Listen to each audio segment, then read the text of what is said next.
Did you ever see Thomas's daughter? Yeah, That little one? she brought it to one. Boy, she is a feisty She is son. beautiful. He said, "Oh, you're there now." Yeah.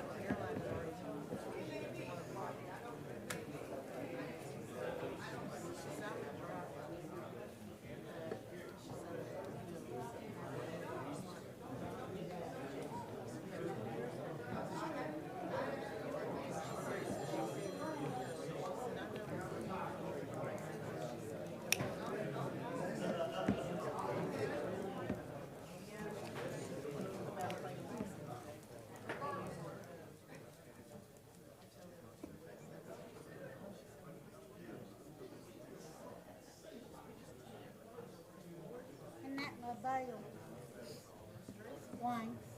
And that LaBelle. I'm sorry. And that LaBelle back the third seat back on the other side. Yeah, he's back there. Yeah.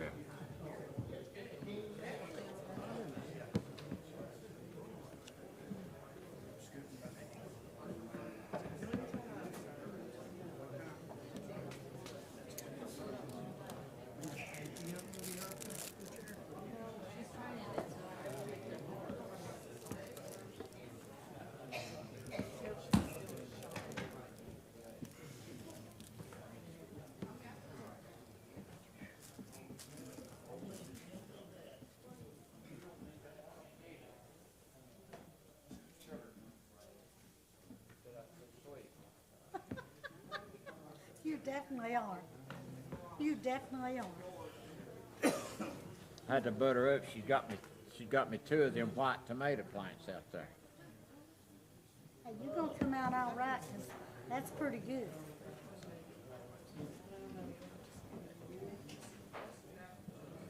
You know, it won't be many days till we'll be planting garden. Huh? It won't be many days till we'll be planting garden. And we could have had our peas out, our green beans. And this, we hadn't had any frost. We had it 2 weeks ago, but it didn't. Thank you, Jesus. It didn't affect my peaches, my plums, my apples, or nothing. Well, I tell you what, I'm ready for fresh ones. I tell you that. And my for a fact. sassafrasses.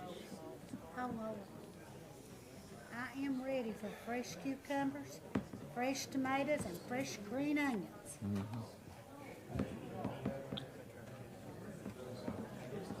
And what? Lord, look who's here. That's good for us at our age. I ain't seen her in forever. She's a That's that sweetheart. Archer. She's a sweetheart. I met her mother the other day. She retired. She was a traveler. Yeah. I met her mom the other day, and the apple didn't fall far from the tree. That was Johnny. That's Johnny Walker's cousin. Did not know. Yeah. Her daddy was Yule Archer, and Johnny's mother was Madge Archer. Okay. That's how that's got. And she's Yule's daughter. Yule was my age.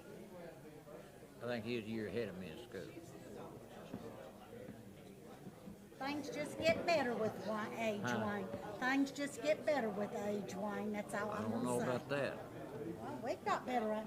I bet you got more backbone. Tell my now. hip at. Well, that Tell part my I'll lower agree. back at. That part I'll agree. Because author's bad company when you get older. Some of these young kids have no idea what we're talking about.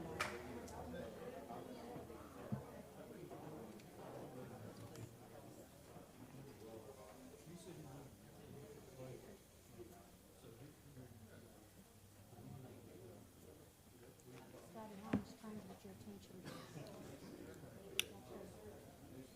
You left your hand out.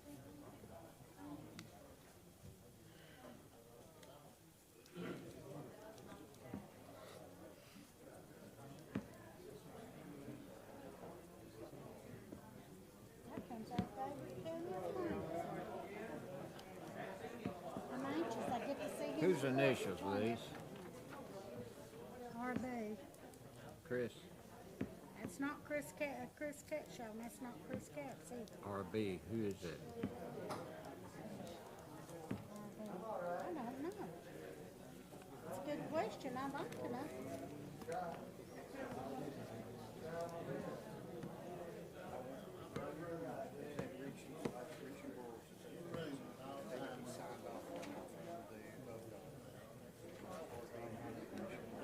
Yes, it was he that prepared. Whoever the director is out there, whoever runs the boat dock, this initial, I'm assuming. Well, yeah, he's the one that did. Okay.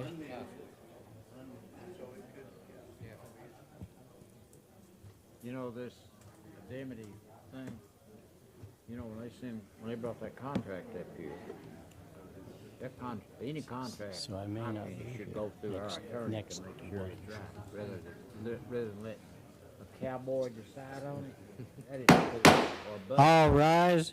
Hear ye, hear ye. The Hamblen County Commission meeting is now in session. The Honorable Bobby Hahn presiding. Please remain standing. Thank you for your attendance. I'll call on Commissioner Debbie Ahern. Yes, in the New Testament, John 16, verse 33, it says, I have told you these things so that in me ye may have peace. In this world you will have trouble, but take heart. I have overcome the world. Let us pray. Dear Heavenly Father, we just thank you for your peace. Lord, we just praise your name for who you are and how you rose again for us, Jesus, because of your love. We ask you that you'll help us to have camaraderie, and we help us to be servants as you were, Lord. We love you, in your name we pray. Amen. Thank you, Ms. Ahern. Mr. Dowdy, will you listen to the pledge, please? Face the flag, attention, salute, pledge.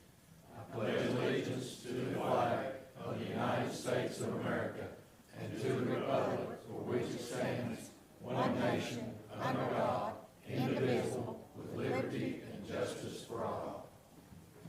You may be seated.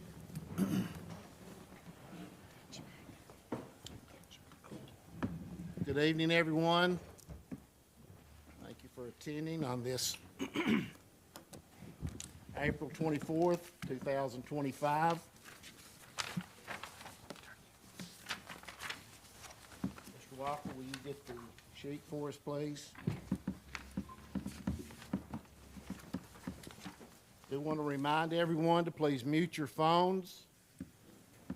Keep in mind that the rules for this commission, we do operate by Robert's Rules of Order unless local rules do supersede.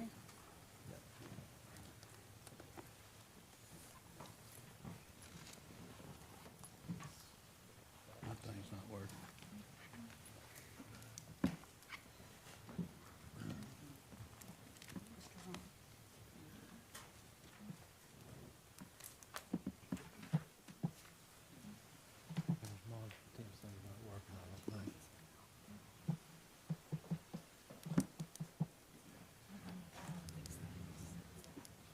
I got it.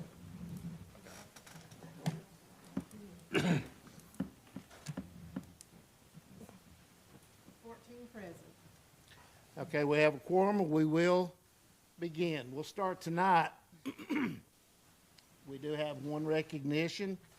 I'll ask Selena Lawson and her commissioner, Danny Bell, to meet me in the well.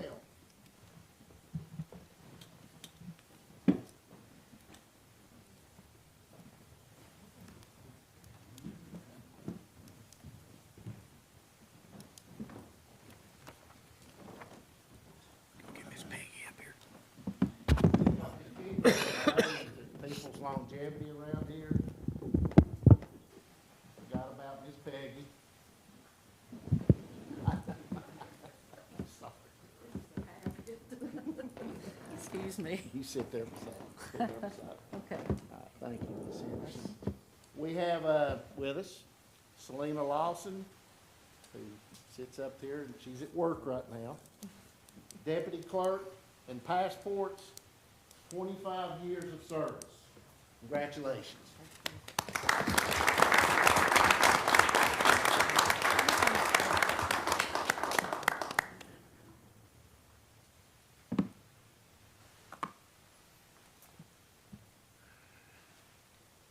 I just want to say that Selena is a very dedicated worker, and thank you for all your 25 years there. Thank you. We appreciate you. Thank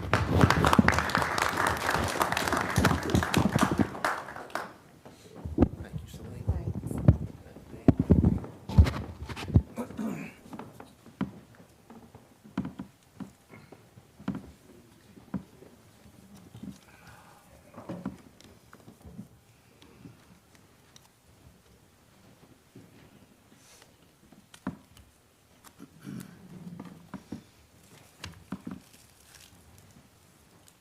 move down to item 2, our public comments. We'll start with our non-agenda items.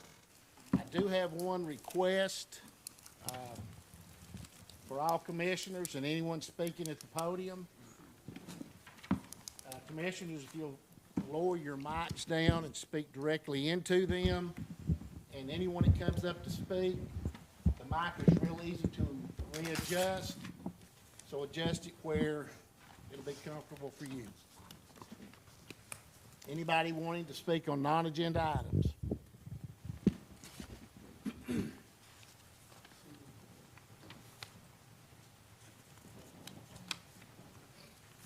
Holden, 8150 West Point Drive. I want to talk about my road department lawsuit. If these gentlemen would pay back their money that they owe, that they were not entitled to get with the private act, because the private act says if you do not attend the meetings, you are not supposed to be paid. And I don't understand why they didn't read their rules and abide by them. That's what we're supposed to do anywhere you work. So if they'll pay this money back, I'll be more than glad to set aside my lawsuit. But if they don't, I'm going forward with it. Because me, as a citizen that have worked all my life, I can't take money that don't belong to me, and neither should they. Anyone else on non-agenda items?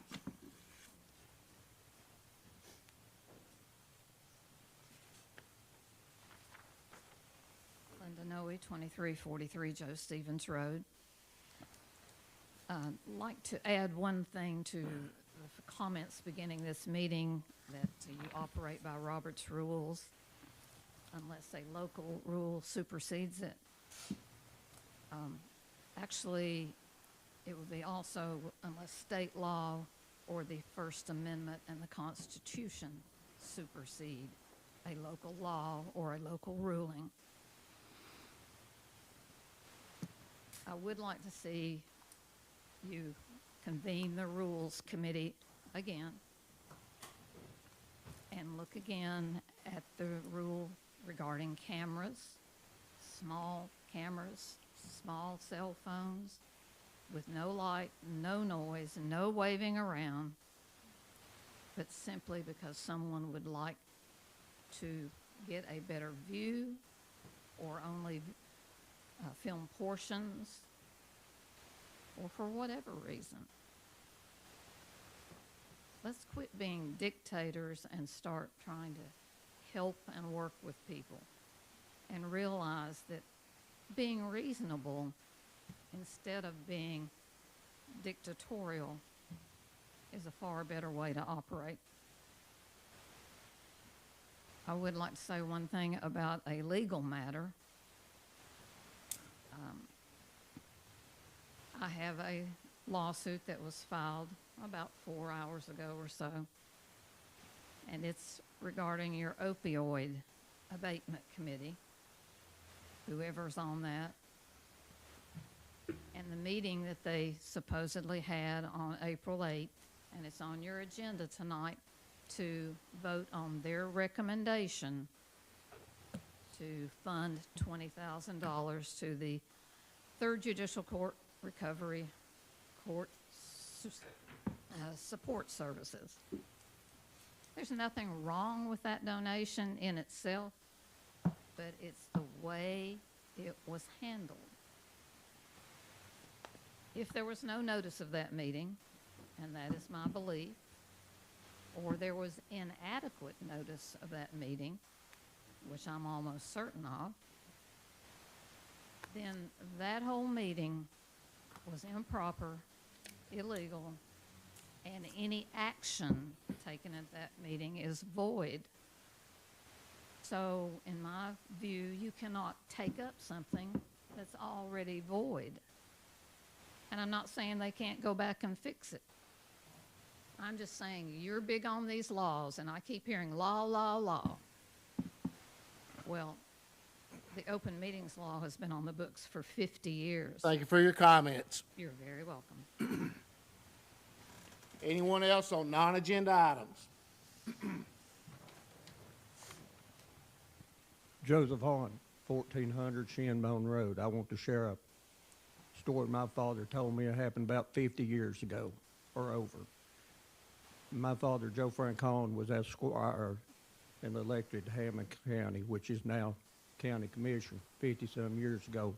Not shortly after he was elected, whoever was pushing the agenda in that time frame come to my grandfather and said, will you talk to him, which my father, and ask him if he will side with us. My grandfather said, you're on your own. You go see it. You go talk to him yourself. At that point, they finally got the courage to go talk to my dad. And he said, no, not interested. They said, well, this is before we had trash trucks. They said, you've got a big truck, hire a driver. We'll guarantee you we'll put him on picking up trash 5 days a week. My father said, I decline your offer. And my dad said, if I'd have took their offer, then they had me bent over the barrel to vote the way they wanted me to, and I declined. So saying that, I get to this point.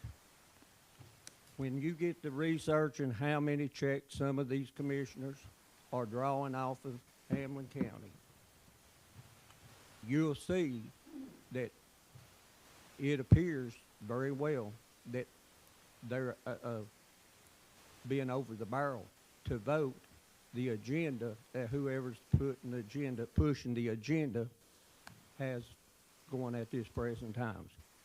I know of some that is drawing up to 3 checks with this on this. That's just what I hated to see that, but I seen it play out firsthand at last meeting here. And that it's not about the citizens of Hamblen County, every bit of all of us. It's about one person pushing the agenda. I just want to say that. Also, I'd say to Mr. Sheriff Mullins and Mayor Capps, I feel for you all because, in my opinion, you all are put in as fall guys for the Justice Center. But I hope you can work together and can overcome this, and that the previous administration before you that put you in that situation is wrong to put you in that situation, and I hope you overcome it, both of you. That's all I got to say about that. Thank you for your comments. Do we have anyone else on non-agenda items?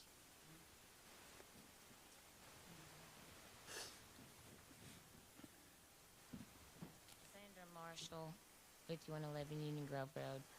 I just want to remind you in your Robert's Rules that you go by. It doesn't say that you have to be a citizen of Hamblen County in order to speak. It just says a citizen or visitor can do non-agenda 3 minutes, no more than 30 minutes total. So it wasn't right last week. No, I understand there's also behavioral rules in that, and we understand that as well. And so I think it's wrong you won't let Wendy speak if she behaves herself. So. And I concede that. That was something that we had done in the past, but you are very correct. I concede that. And Miss Wendy, if you can behave yourself. We can be good. Okay, thank you so much. I concede. Thank you.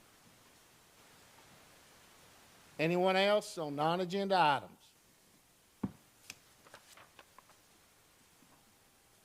Okay, we'll move down to the next item. Comments regarding agenda items. Again, you'll have 3 minutes.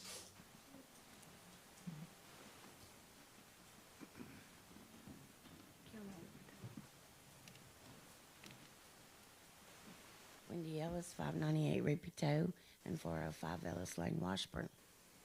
Is that fine with y'all? I'm talking about the campers. I know that there is a lot of unsanitary campers here in the county, and they should be dealt with. But you punishing the people that are doing the best that they can, and that they are hooked up to water, septic, lights, sewer, all that. Why you want to throw them out of their home on their own land? They have plans for this land, whether it's them living in a camper for now until they can save money to build their house because they spent money on that land. They need time to build up money to do stuff, not just 1 year. I don't know of many blue-collar workers that could build a house or save for a house in a year. You're talking about minimum wage is still $7.25.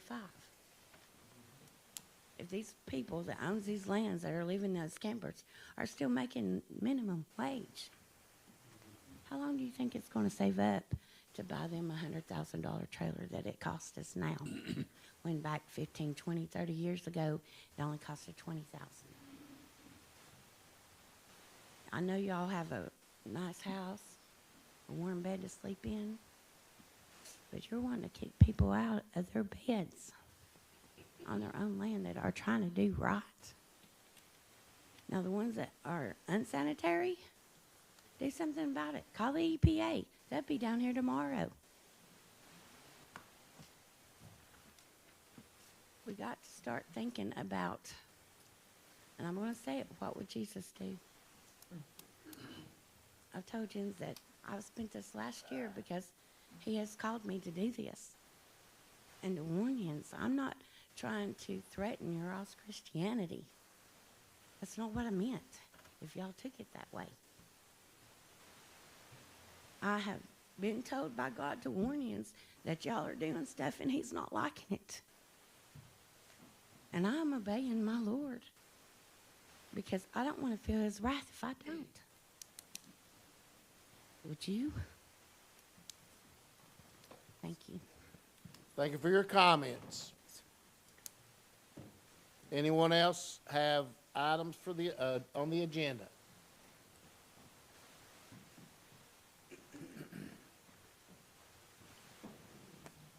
Donna Neff, 5719 Long Creek Road. This is to address the campers on Leapers Ferry Road, 5750.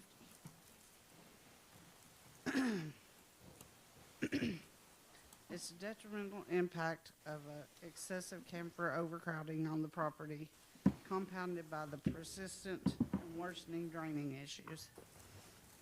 These conditions have created an unsafe, unattainable living environment for all the neighboring residents. Beyond general inconvenience and property damage, these issues have directly contributed to a chain of events that has devastated me, my family. Specifically, the lack of control and oversight on the property accumulated in a horrific accident where my daughter, a special needs child, was brutally attacked and mauled down by 3 of the dogs came from the property. Anyway, I think y'all know she was life flighted to UT Hospital where her heart stopped. Anyway, adding to this distress and directly illustrated the danger posed by the property owners, animals, and highlights the irresponsible and dangerous environment that has allowed to be here on the property. The aggression continues to this day. It's not only heartbreaking, but also a clear indication of lack of safety and control on this property. While the horrific attack on my daughter is a distinct event, it is linked to the overarching issues of the overcrowded and lack of responsibility management of this property. I mean, I don't know how to explain to you people that the camper law has been a law. I don't know why we're bringing this back up, but I understand that people have to live in campers. Heck, I'm one paycheck away from living in a camper myself, but I have enough sense to know to do it the right way. Anyway, I would like for y'all to recognize the severity of these interconnected issues, the unsafe overcrowding, the unsanitary drainage impacting me, my father, and other neighbors, the danger posed by the aggressive dogs from the property and extended into my neighbors' yards. Attention is required to ensure the safety and well-being of neighboring residents to prevent further tragedies. All right, thank you for your Thank comment. you. Time's up. Thank you. We have anyone else with agenda items?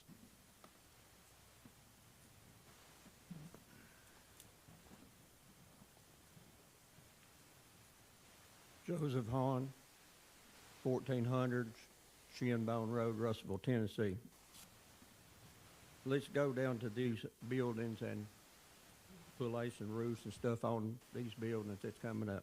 I hope that this committee has seen and gets a turnkey proposal from these people, because this is hilarious sickness watching off of this justice center that they come back in time and time again. Change order, change order, change order. Need more money, need more money, need more money. If we conducted our business the way that happened, we'd be out of business. So I hope that this committee has reviewed, and these people that placed this bid know that they do not, don't bring change orders back to the Hamblen County commissioners asking them for more money. Going on to the camper situation, I've heard people speaking it about it's infringing against their constitutional rights. I'll agree with that. I've also heard myself and others say, by imposing these rules, regulations, laws, whatever you want to, however you want to word it, the people cannot afford to buy a $200,000 home. They can't afford to buy a $300,000 home, but they're doing the best they can. I agree that they all ought to have septic, water, and electric. They ought to comply. They ought to pay taxes. They ought to be some kind of permit. EPA will be here tomorrow. Trial Services will be here tomorrow if it's reported. They handle that without us putting additional rules and regulations into place in Hamblen County, which also affects the people that sells these camper recreational products throughout this world. You're saying, by saying this, you're saying to them, we do not want this in Hamblen County.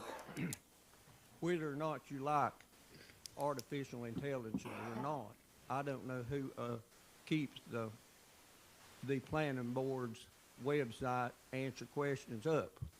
But as today in the question center, it says campers are forbidden. I've not found a law or regulation in that in Hamblen County, but it's on their website. If you need that information, I can provide it to you. Thank you for your thought. Thank you for your comments. We appreciate that. Anyone else on agenda items? Let's move on.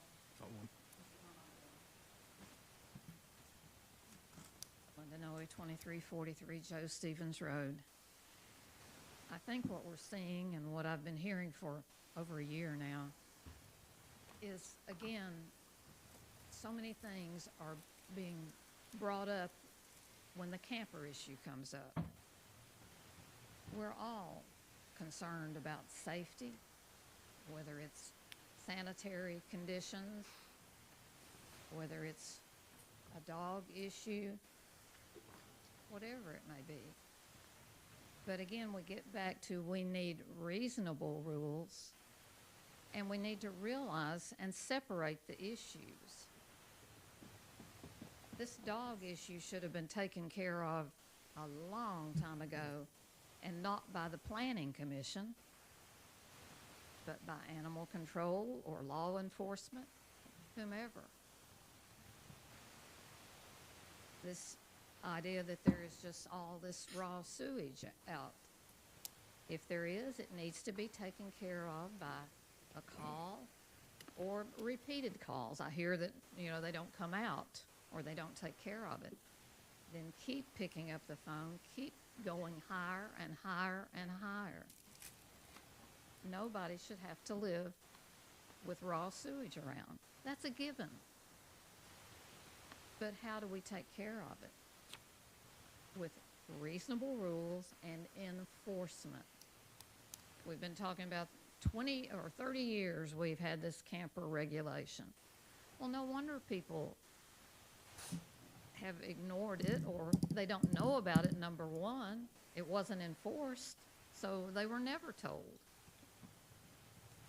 And then there are questions about whether we had definitions that supported our rule throughout the years, and that's really why that whole issue came up a year ago of we're going to define what a camper is and define what an RV is, because we had deficient regulations.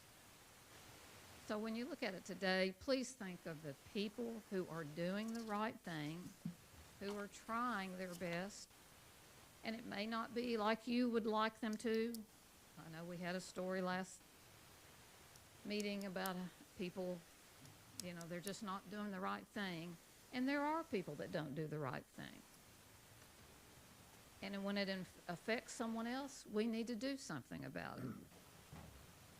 But leave the people alone that are in the campers, that are just surviving, that are taking care of the sanitation, and hopefully are allowed to have water and electricity if they choose. They wouldn't have to have it, but a lot of people would choose to have water and electricity as well. Just be reasonable. Thank you for your comments. Thank you. Anyone else on agenda items?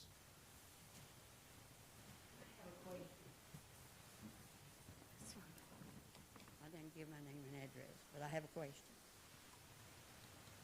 We've had enforcement for years. Why ain't the laws being enforced? I mean, you make them, but you don't enforce them. So why make them if you ain't going to enforce them? It's not doing any good. I've complained. I've even took pictures to Mr. McKinney for years. That's one reason why I moved out of my community, because I couldn't get nothing done. It's sad. Well, it is. It's my community. I still love it, but I don't have to live there, thank God, no more. And none of yous cared about it. None of yous. I've known it ever since I've been a kid. So if you're going to make laws, enforce them.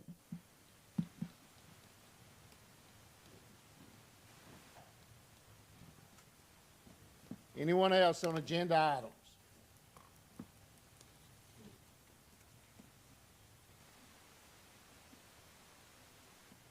We're down to item 3, confirmation of reappointment to the Civil Service Board.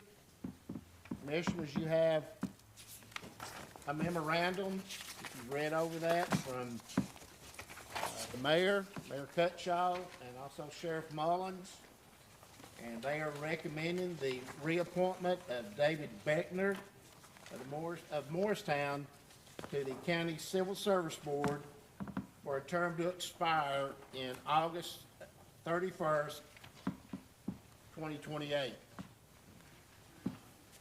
Mr. Beckner is a retired captain of the Morristown Police Department, 38 years service as a sworn law enforcement officer. He also served 4 years in the U.S. Marine Corps. He has agreed to continue to serve on the Civil Service Board if approved. So we have a nomination of David Beckner for reappointment to the Civil Service Board. Any comments? Motion to approve, Mr. Chairman. We have a motion to approve. Second. We have a second for Mr. Horner.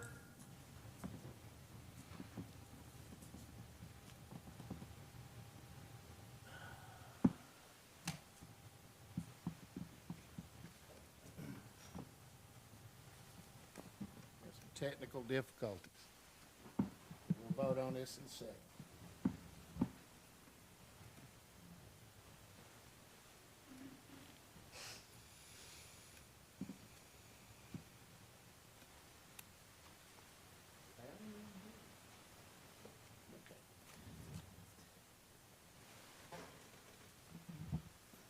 So we have a motion by Thomas Doty, a second by Tim Horner to approve David Beckner.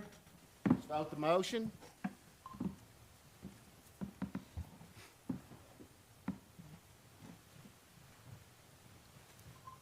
Yea, 1 abstain. So the motion passes. David Beckner will retain his seat on the Civil Service Board. Thank you. Move down to item number 4, the Calendar Rules Committee. Chairman Thomas Doty. Thank you, Mr. Chairman. Item 4A is the approval of the consent calendar items, and I put that in the form of a motion. We have a motion. We have a second.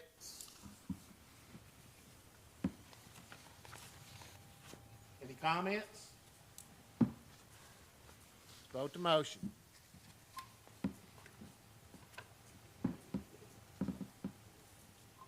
Yea, 1 abstain.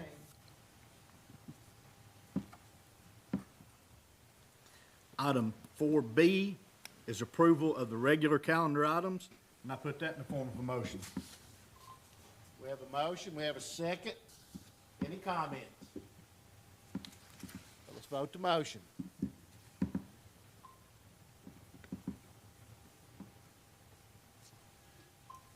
Yea, 0 nay.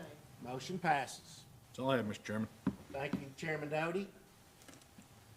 We have no items to be removed from the consent calendar. So move down to approval of the consent calendar. Motion to approve, Mr. We have a Chairman. motion, and we have a second. Any comments or discussion? Let's vote the motion.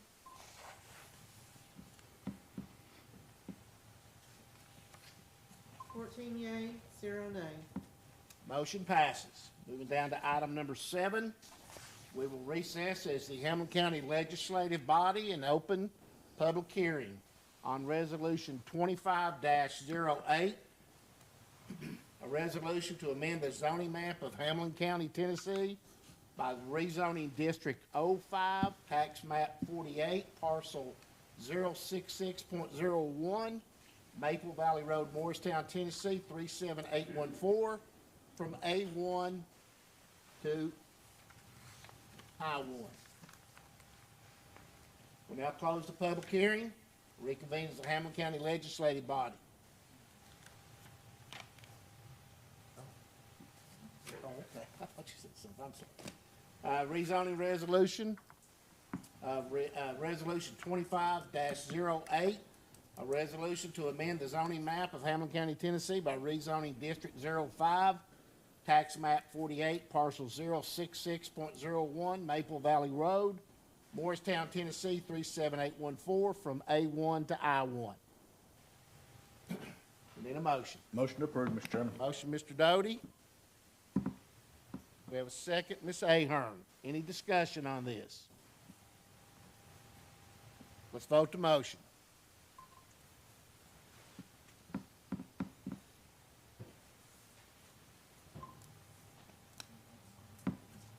Yea, 1 nay. Motion passes. Move down to item 9. We'll recess as the Hamblen County Legislative Body and convene as the Hamblen County Beer Board. Item A, beer permit for H&M Food Mart. Retail, Mr. Patel, 4450 Inca Highway, Morristown, Tennessee, 37813. We now reconvene as the Hamblen County Legislative Body. We'll be voting on beer permit for H&M Food Mart. Mr. Patel, 4450 Inca Highway, Morristown, Tennessee, 37813. Need a motion. So moved. We have a motion, Mr. Horner. Have a second. And we have a second, Mr. Walker. Thank you. Any questions or comments on this? Mr. Chairman, Yes, sir. in going over this application, item 19, it says gives the name of the owner and address of the nearest residential dwelling to your business. Mr. Patel puts his address, his name and address here, and the closest residential dwelling, he says, is Lowland Baptist Church, 4465 Inca Highway. There's a conflict here. If his address is the closest, I've got a problem. The application is incorrect. So you're saying that how far away is the church? The church is directly across the street from it. And his house is? He says his house is 526 Cliff Street. I don't know exactly where Cliff Street is. Behind John Hay School. Somebody up there. Okay, where is this market? It's just south of exit 12. Oh, so it's a distance away. Oh, yeah. Yeah, well, we do have I've got a problem we do. in general. Any other comments or discussion on this?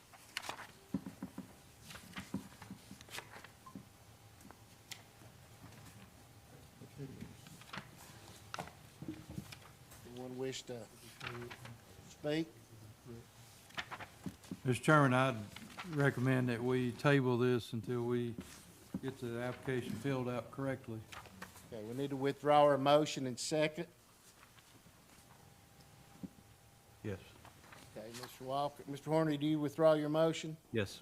Mr. Walker, you do? Okay, we have a motion now on the floor to table this until we get some non-conflicting information.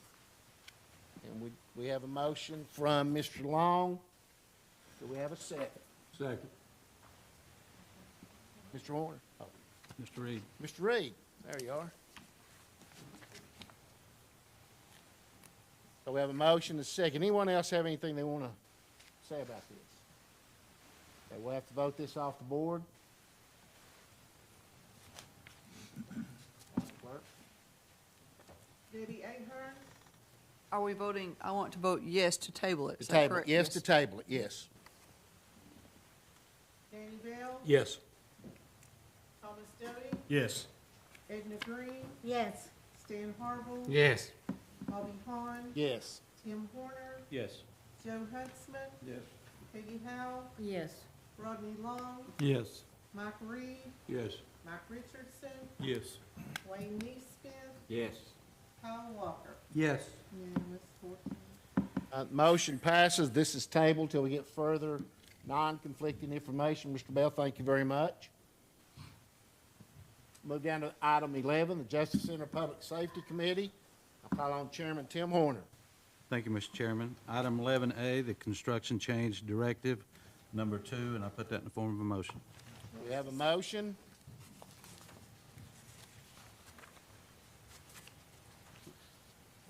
I have to change the vote. Yeah, we can We're go still on. not I'm getting sorry.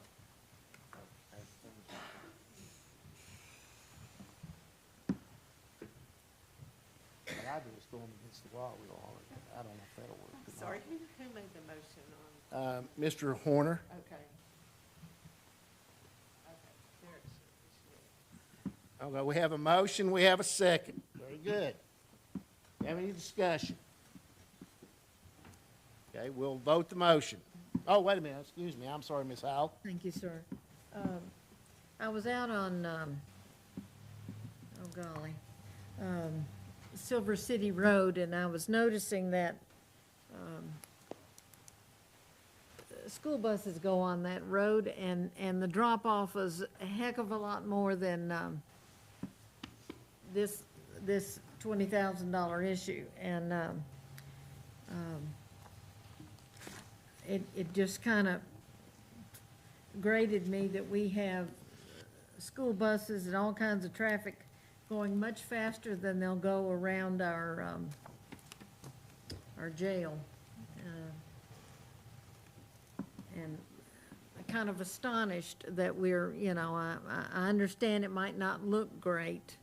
I don't know how many people are going to go zippity-doo-dah through there, but good golly, on some of these roads, we don't have guardrails, and anyway, it just hit me yesterday when I was out driving to look at all kinds of things and notice that, so just wanted to point that out. Thank you, sir. Well, thank you. Thank you very much. Anyone else? All right, let's vote the motion. Oh, I'm sorry, Ms. Green. You're fine, sir.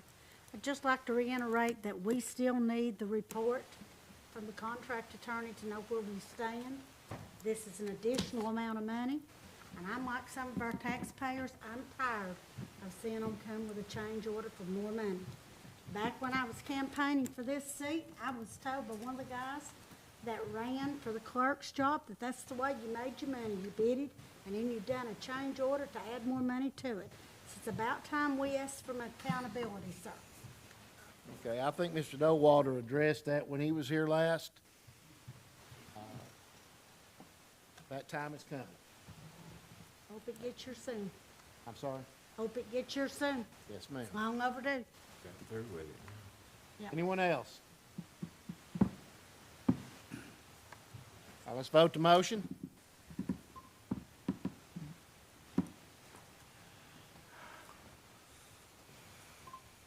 Yea, 4 nay. Motion passes. That's all I have, Mr. Chairman. Thank you, Chairman Horner. Move down to item 12, Finance Committee, Chairman Rodney Long. Thank you, Mr. Chairman. Go to item 12A. It's a bid tabulation for the 2025 Horner Dowry Pavilion Roof Siding Guttering Project, ITB 2025-02 at Cherokee Park. It's by English Mountain Construction Company. It would be for $41,553, and I put that in the form of a motion. We have a motion, we have a second. Any comments, questions? Let's vote the motion.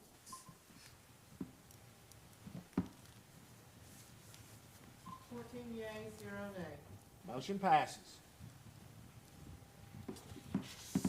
Go to item 12B, Resolution 25-09. It's a resolution authorizing Hamblen County to apply for a Tennessee Highway Safety Office sponsored 2026 high visibility grant of $10,000, and I put that in the form of a motion. We have a motion, we have a second. Any discussion? Let's vote the motion. Oh, excuse me, I'm sorry, Ms. Green. One question. That's no match, correctly? Correct, that's not a match? That's correct. Thank you. Anyone else? Let's vote the motion. 14 yea, 0 nay. Motion passes. Go to 12C, the renewal of the Hamblen County Sheriff's Department slip and mooring lease agreement with Cherokee Boat Docks LLC. And I put that in the form of a motion. We have a motion, we have a second. Ms. Green? Per our conversation last time about identifying, I saw the initial copy for what we got, and I appreciate it, but my concern is, when we brought this up last year, they said it was up to the liability and it was left in place. Why are we not having our county attorney go over contracts that could leave us liable and our taxpayers liable for money that they should not be liable for? some point, we're gonna have to have some accountability. And evidently, for this to come out like it has, we don't have it. So I would like to see in the future, all contracts go through the attorney. I've not got a legal mind, I wish I did. But we need to be having this checked. I don't know how the rest of you feel about it, but that's what we've got a county attorney for. Mr. Mayor, do you want to address anything?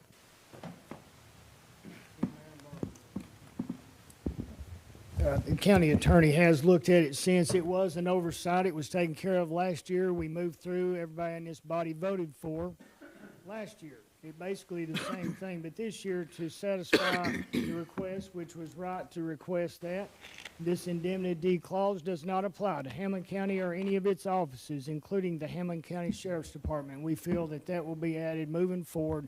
It's back to the owners of the boat dock, and moving forward, this should be our language in this contract. Yes. Thank you, Mr. Mayor. Mr. Neesmith?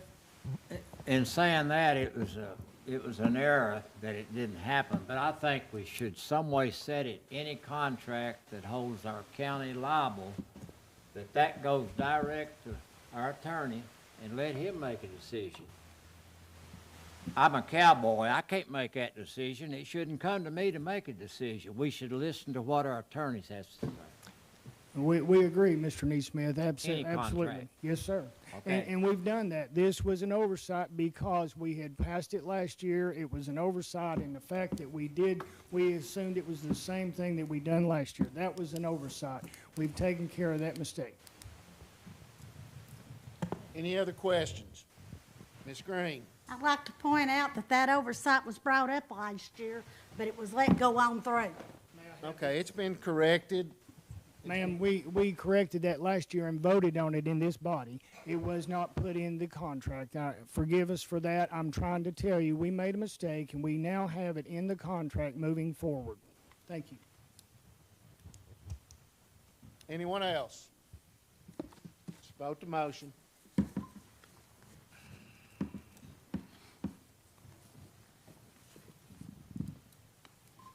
Yeas, 0 nays. Motion passes. Move to 12D. It's an interlocal agreement between the Hamblen County, Tennessee, and the Hamblen County Highway Department for the performance of road work in Cherokee Park, Morristown, Tennessee, and I put that in the form of a motion. We have a motion, we have a second. Mr. Neesmith? Do we have a price on that, what it's gonna cost? I've never seen anything. Mr. Neesmith, the figure that we have right now is $200,000. Anything over that, they would. $200,000. That's the figure right now, that they can do work up to that point. If it's over that amount, they come to this body for any additional work. From time to time, the county road department is asked to go in there and just do a little work, patch a hole, just different things. And we, Superintendent Wisecarver felt like it was best to have this memorandum of understanding to keep everybody on the same page. Anyone else? All right, let's vote the motion.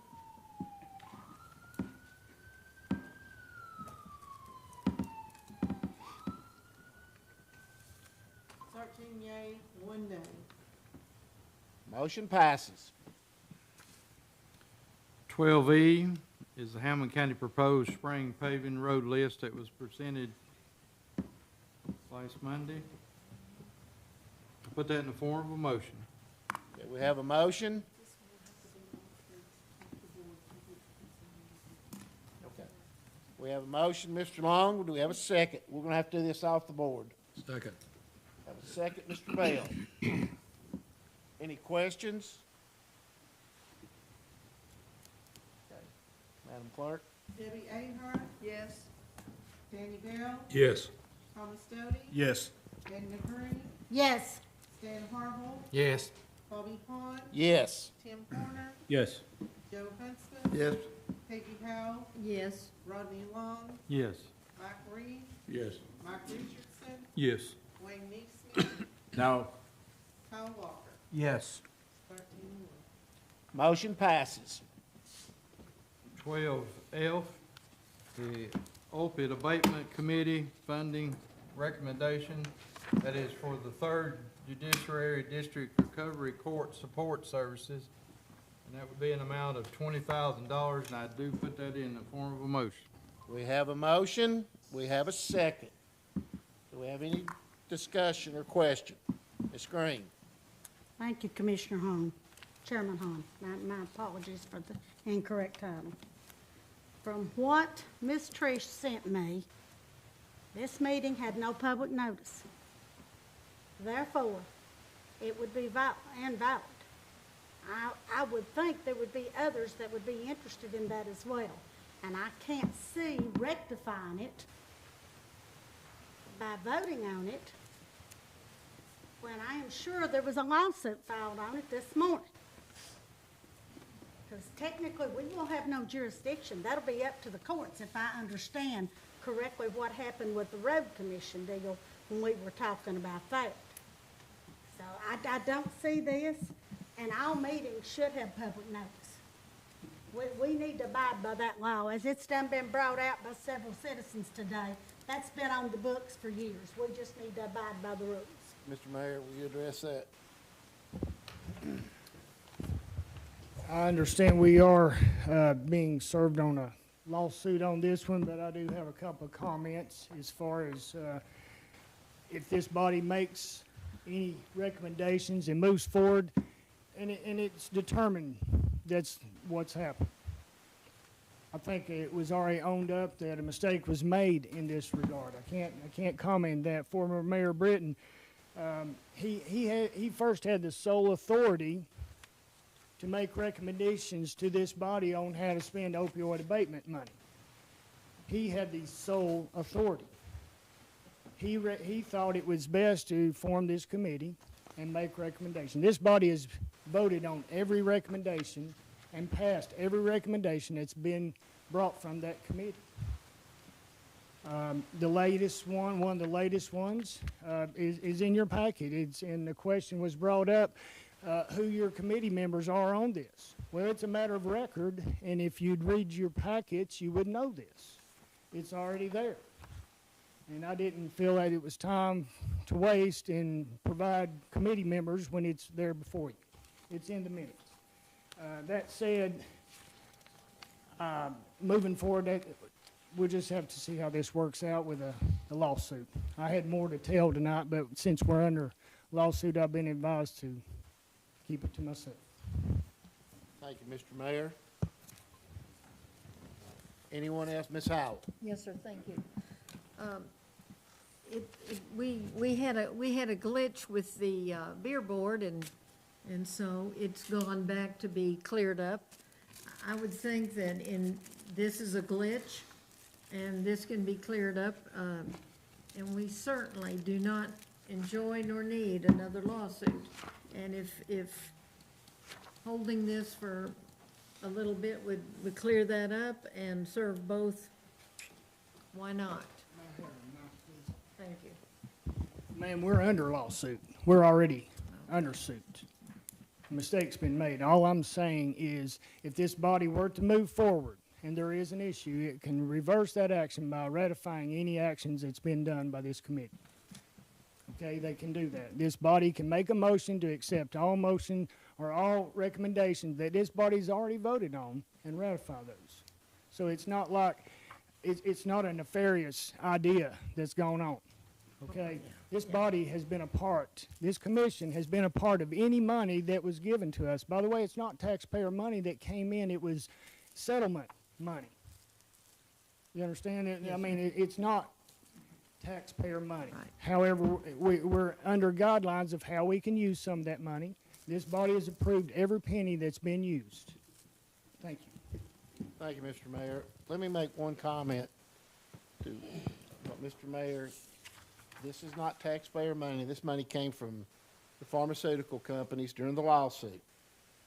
Okay? The board that was set up independently of our government to look into the needs to help our community. And we have, I'm not run the numbers, but we know it costs about $40 a day to house an inmate. And so that's, I don't know, what, $1,300 a year or 13th, I don't know, do the math. They've run successfully over 100 people through that. And if those people just average 5 years on their sentence shaved off, the math, do the math. I mean, it's a very large sum of money that they're taking away from the county. Plus, each one of those individuals pay $1,000 for that opportunity out of their pockets prior to graduation. Now, we're not trying to make money off of this, but we are trying to support an effort that is going to get people out of jail, and the recidivism rate is like 134 people and only like 2, maybe 3. So it's really been successful. It's a big money savings for the county. There's, as the mayor said, there's nothing nefarious going on. This board was set up to meet, didn't have to set it up. The mayor could have continued to do what they were doing. But this was set up. And I think it's pretty nitpicky for people to try to make judgment on folks doing the right thing that are not a part of our county government. So, anyway. May I make one more Yes, sir. I'd just like to add, you know, that these programs that this money does go to, just as the chairman has said, is to prevent or help with recidivism, to get families back in order. That's what that's part of this money is about. Currently, the cost to keep one state inmate, felony charged state inmate, $110 a day. We receive $41. So every person we can help and bring them out of the jail using this money in those areas is a certain help. Thank you. Thank you, Mr. Mayor. Mr. Long. I'd just like to remind everyone, last week we had someone come to the podium and said that they felt like the people that was responsible for these people being on drugs should be paying the bill. Well, that's what this OPID money is. Pharmaceuticals, you know, paying the states and it's divvied out to the counties. We have voted for this in the past. We voted for this before we knew about the meeting, and I'd still recommend that we move forward with it. Mr. Neesmith? There's no doubt in my mind that this money is going for a good cause. But rules are rules. Rule says you gotta have a meeting 10 days before. I say, I'll vote no. I'll go by the rules we got. We got rules. Start breaking your rules in the middle of the stream, it's not gonna work. Why have a rule book if you don't go by the rules? Well, we're just trying to determine if this falls under those rules. I beg your pardon? We're trying to determine if this falls under those rules. That's the question. Nobody's trying to break a rule or circumvent a rule. We wouldn't do that. We have no need to do that. Although a rule was broken, though. Well, we don't know that. Well, they didn't have a meeting. Well, I don't think so. never mind. Okay, we have a motion, we have a second.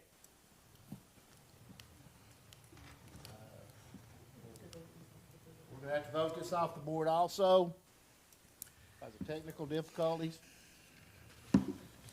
Everyone is free to vote their conscience.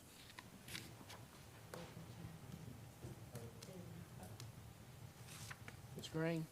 I would like to amend the motion to table this till the lawsuit is settled through the courts. We have a motion to table.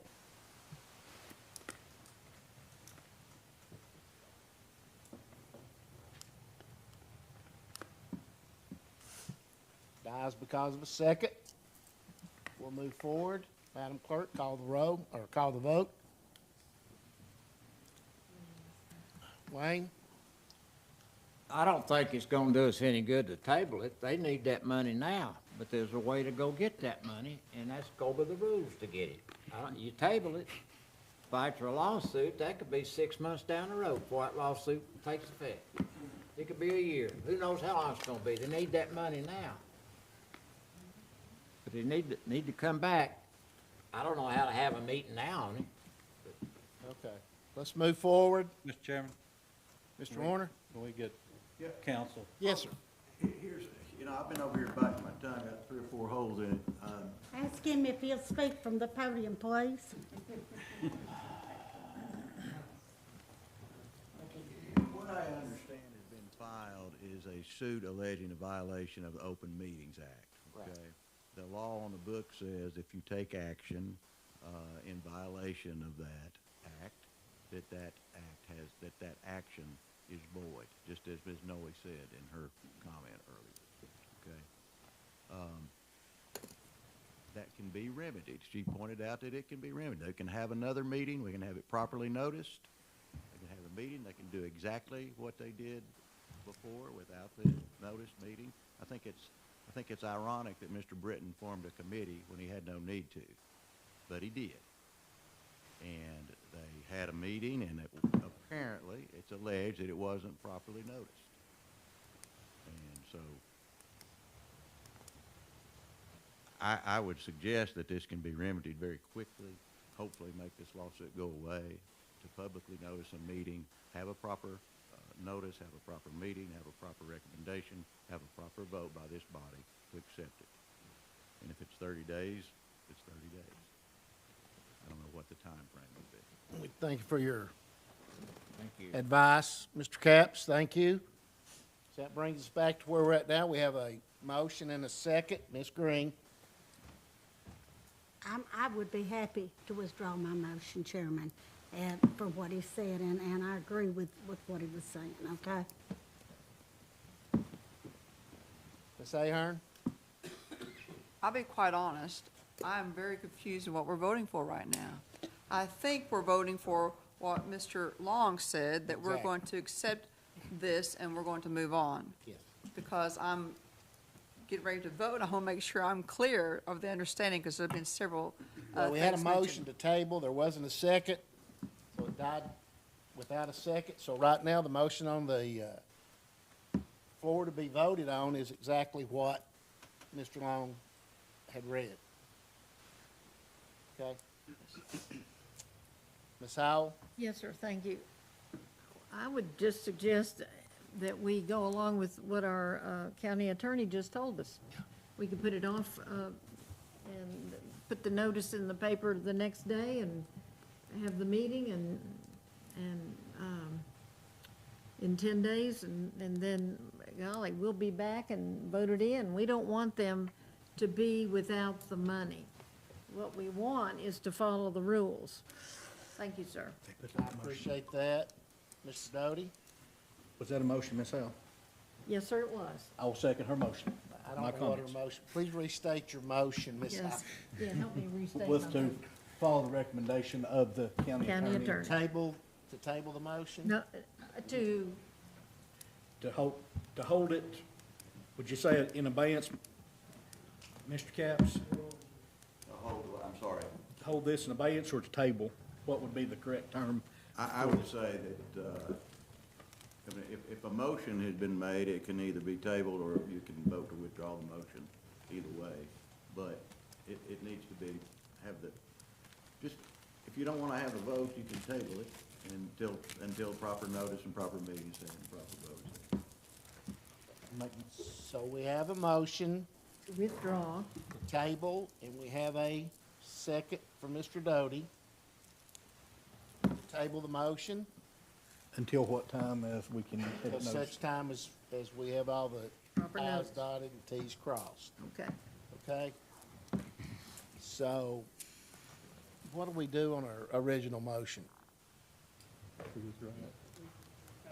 Withdraw? Withdraw. Mr. Long, you withdraw? Well, when you table a motion, you basically set it Okay. aside anyway. So Very good. You're Okay. good. Thank you. So we have on the table now, or on the floor now, is to table the original motion until such time that we get all the everything smoothed out with the meeting, the notice, and everything. Okay? And we're gonna have to do this off the board. So the tabling motion, Madam Clerk? Debbie Ahern? Yes. Danny Bell? Yes. Thomas Doty? Yes. Edna Green? Yes. Stan Harville? Yes. Bobby Hahn? Yes. Tim Horner? Yes. Joe Hexman? Yes. Peggy Howell? Yes. Rodney Long? Yes. Mike Reed? Yes. Mike Richardson? Yes. Wayne Neesmith? Yes. Kyle Walker? Yes. Yeah. You got it. Motion passes. Now come back and do it right.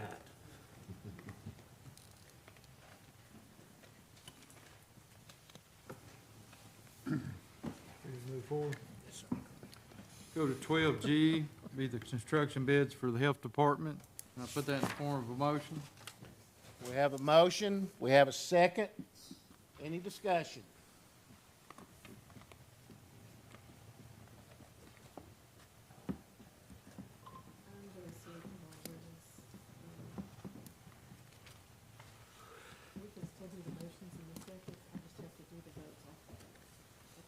We have to vote it off the board. Call the roll, Madam Clerk. Debbie Ahern? Yes. Danny Bell? Yes. Thomas Doty? Yes. Edna Green? Yes. Stan Harville? Yes. Bobby Hahn? Yes. Tim Horner? Yes. Joe Huntsman? Yes. Peggy Howell? Yes. Rodney Long? Yes. Mike Reed? Yes. Mike Richardson? Yes. Wayne Neesmith? Yes. Kyle Walker? Yes. 14. Motion passes. Go to 12H, is a request to amend the original spending plan for the ARPA proceeds. I put that in the form of a motion. We have a motion, we have a second. Any discussion? Madam Clerk? Oh, Ms. Green. Thank you, Commissioner Hahn. I would still like to iterate, this would be a good time. We need paving money. Gonna be a long time before we get paving money built up to be able to take care of our roads. It would be a good fund to move it to for our paving instead of the general fund. If I remember what Miss Amanda said, it could be moved there. There was no restrictions, and correct me if I'm wrong, but we really need the paving. We are in desperate need of that. Our roads are horrible. Even Sneeville roads are better than ours are. Well, I disagree with that, but we're at, on the eve of budget time, so we need to move this in to our fund balance, and then we'll go with our paving process out of the budget. Anyone else? All right, Madam Clerk? Debbie Ahern? Yes. Danny Bell? Yes. Thomas Doty? Yes. Edna Green? No. Stan Harville? Yes. Bobby Hahn? Yes. Tim Horner? Yes. Joe Huntsman? Yes. Peggy Howell? Yes. Rodney Long? Yes. Mike Reed? Yes. Mike Richardson? Yes. Wayne Neesmith? No. Kyle Walker? Yes. That's 12. Motion passes. Go to 12I, budget amendment. Hamblen County Department of Education School Nutrition Program budget amendment. Number one, an increase of $1,094,000. I put that in the form of a motion. Okay, we have a motion.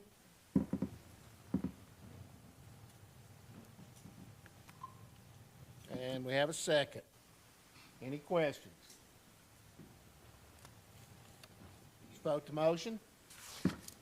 Debbie Ahern? Yes. Danny Bell? Yes. Thomas Doty? Yes. Edna Green? Yes. Stan Harville? Yes.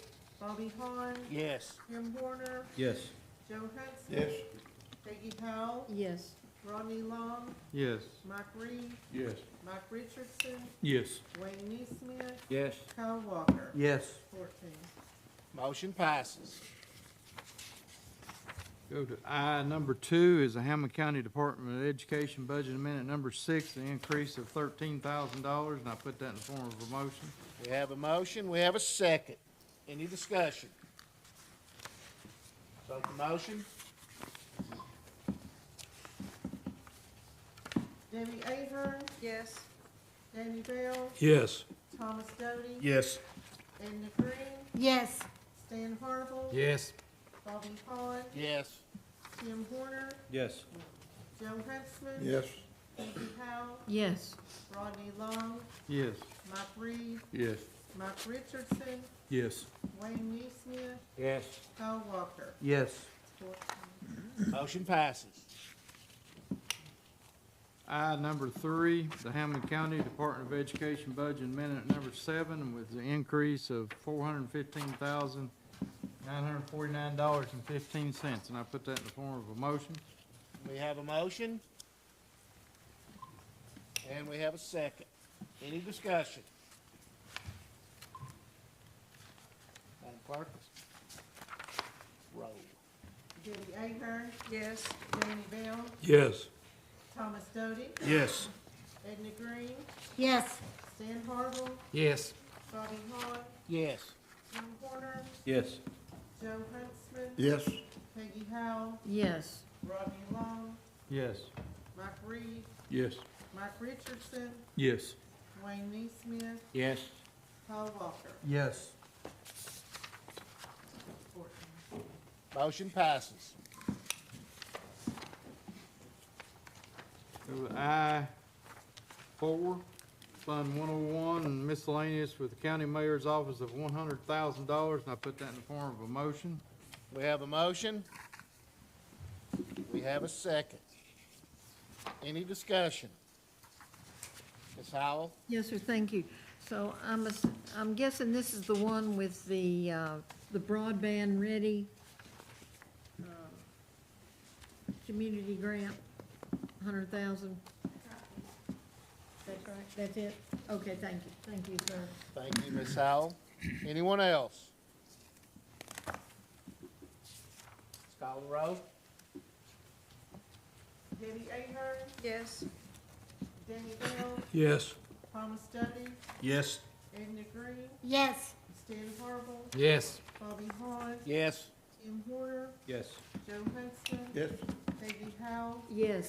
Rodney Long, Yes. Mike Reed, Yes.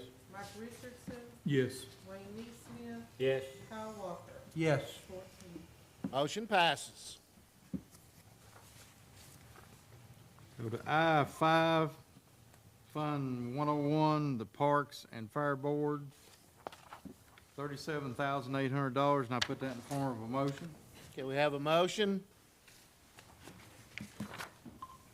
We have a second. Any discussion? Let's vote the motion. Ms. Clerk? Debbie Ahern, Yes. Danny Bell, Yes. Thomas Doty, Yes.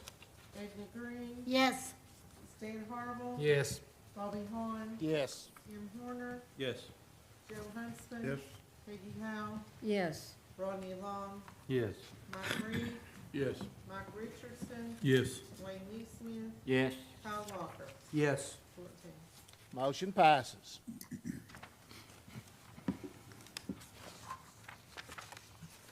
Thank you, Chairman Long. Go to item 5.6, Fund 101, Sheriff's Department of $22,885.05. Put that in the form of a motion. We have a motion. And we have a second. Any discussion? Call the roll, Madam Clerk. Debbie Ahern, Yes. Danny Bell, Yes. Thomas Doty, Yes. Edna Green, Yes. Stan Harble, Yes. Bobby Hahn, Yes. Tim Horner, Yes. Joe Huntsman, Yes. Peggy Howe, yes. Rodney Long, Yes. Mike Reed, Yes. Mike Richardson, Yes. Wayne Neesmith, Yes. Kyle Walker. Yes. 14. My motion passes. That's all I have, Mr. Chairman. Thank you, Chairman Long. Move down to item 13, RV Camper Study Committee. Chairman Kyle Walker. Item 13A, draft Vision V of the recreational vehicle camper tiny home regulations. I put that in the form of a motion. We have a motion, we have a second. Any discussion? That's not the right one yet. Oh, God. Oh, I'm sorry. Okay, wait a minute, let's get this. Everybody will say. We do have a motion, do we have a second? No, we don't have a second yet.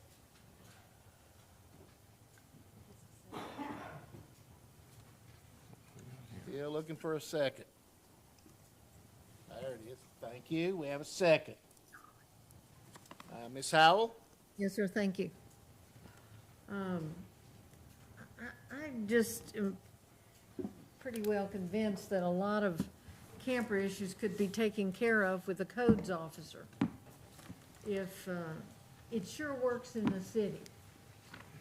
If you have trash out here, by golly, in 2 days, you'll get a horrifying letter that tells you to show up with all kinds of money or remove it. And most people remove it. And if the problem is neighbors who can't take care, we provide $300,000 for our humane society, and the city does too. That's a gob of money. For dogs and cats, you got me? So $600,000 goes for dogs and cats. Good golly.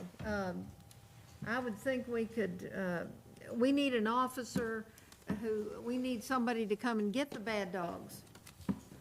And codes, if there is sewer, there are regulations, state regulations for that, and it could take care of that.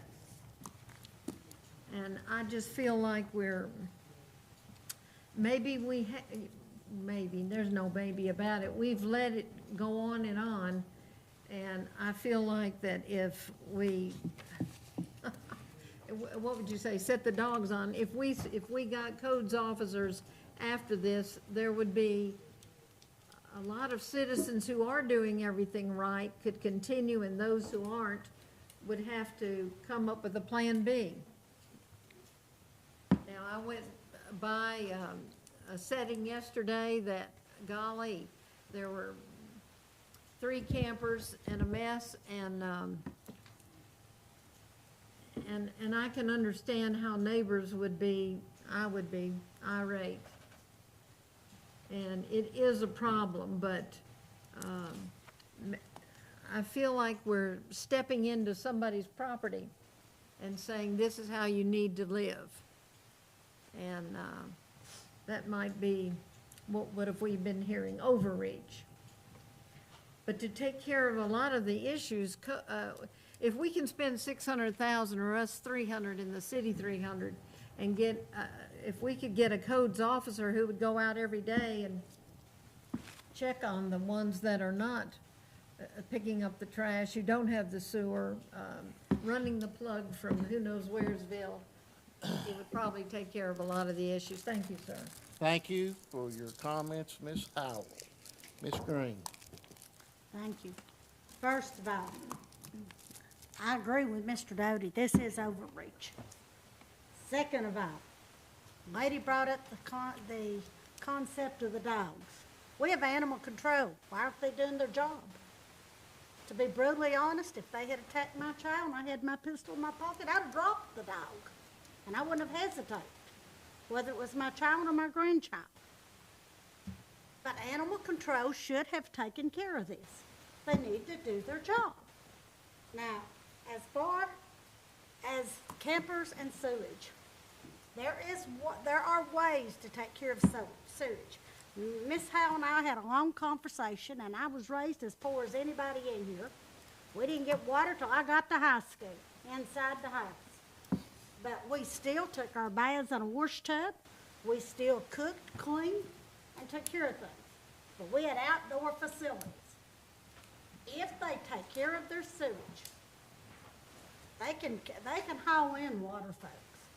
But a roof over their head is the main thing. I don't see, this is overreach to say the very least of the matter.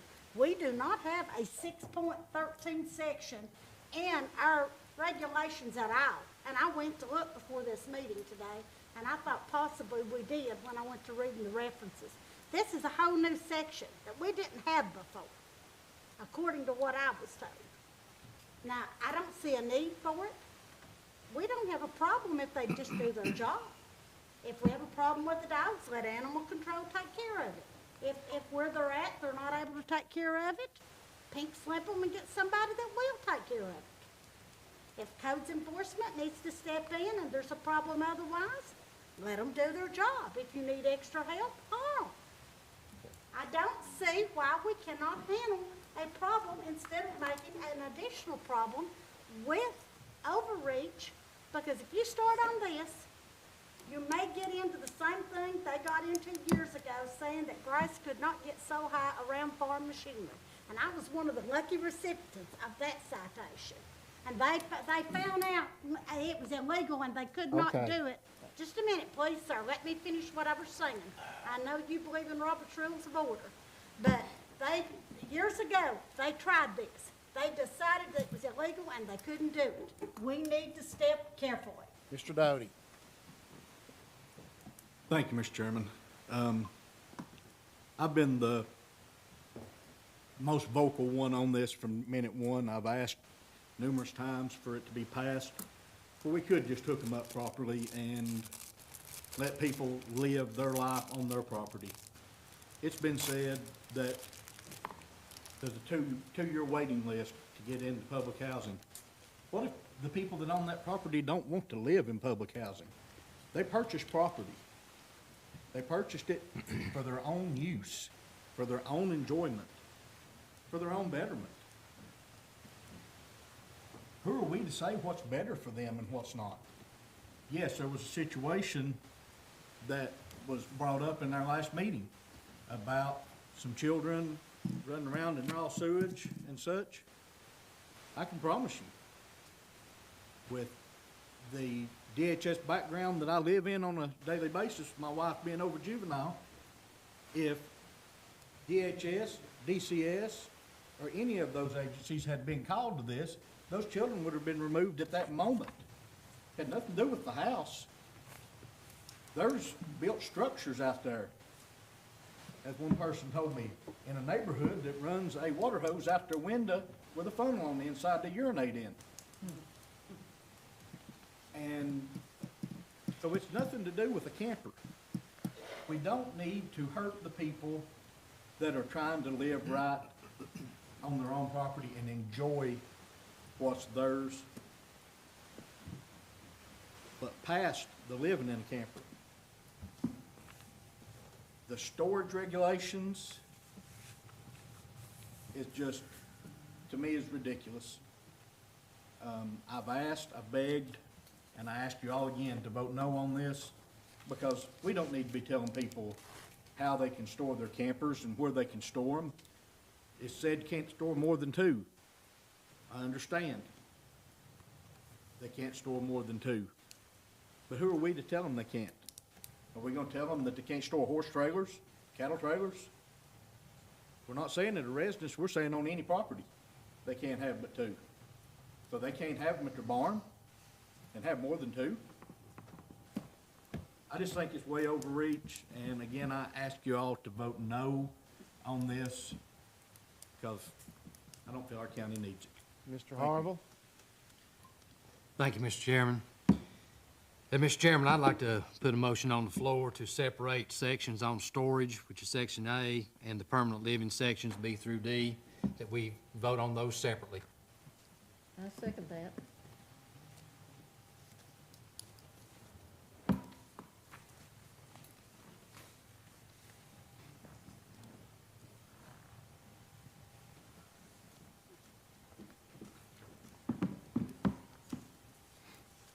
Okay, we have a motion from Mr. Harville to separate the living in a camper, RV, tiny home from the storage aspect of it. Okay? Got a second. I'm sorry? And I second it. Ms. Howell seconds that. Mr. Doty, what do we need to do with the calendar on that? It's fine, we just move it. Okay, we'll take that up later, okay. So we have a motion from Mr. Harville on separating the two. We have a second from Ms. Howell. So let's take care of that. Debbie Ahern, Yes. Danny Bell, Yes. Thomas Jody, Yes. Edna Green, Yes. Stan Harville, Yes. Bobby Hahn, Yes. Tim Horner, Yes. Joe Hussman. Yes. Peggy Howe, Yes. Rodney Long, No. Mike Reed, Yes. Mike Richardson, Yes. Wayne D. Smith, Yes.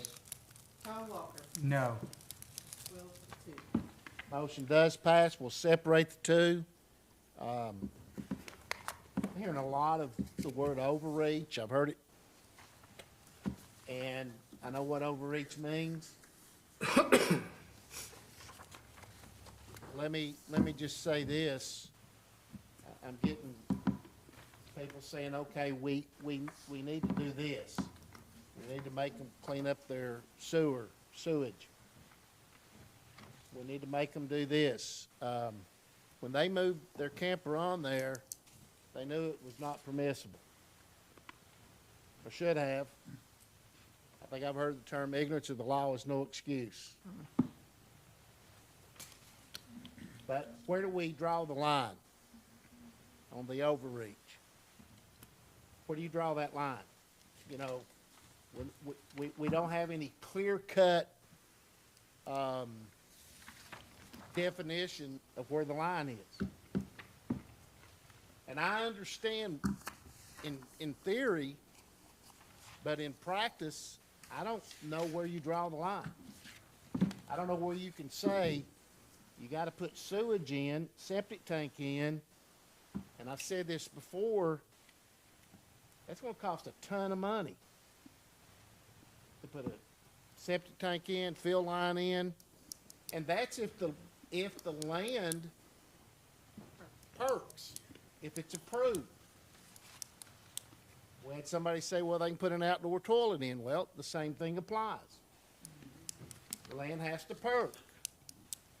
So there are obstacles to go through, and we're saying overreach. People should be allowed to do what they want to do. And I've said this, we've got 67,000 people, and we're to represent those people. And I think I can say this for myself and for anybody else. If I had a camper beside me that was running raw sewage on the ground, there would have been something drastic have happened. Ms. Green said she would have shot the dog without a second's notice. Is that overreach?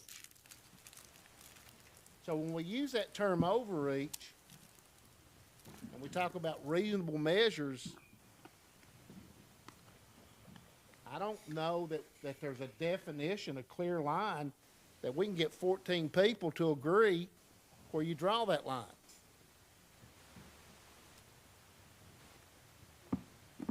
Now, I consider myself a blessed individual. I sleep comfortable every night. And I guarantee you there are people in this town drive by my house and say, I wouldn't live in that dump. So we got to be real careful when we're throwing out words like overreach and reasonable, because they are so vague.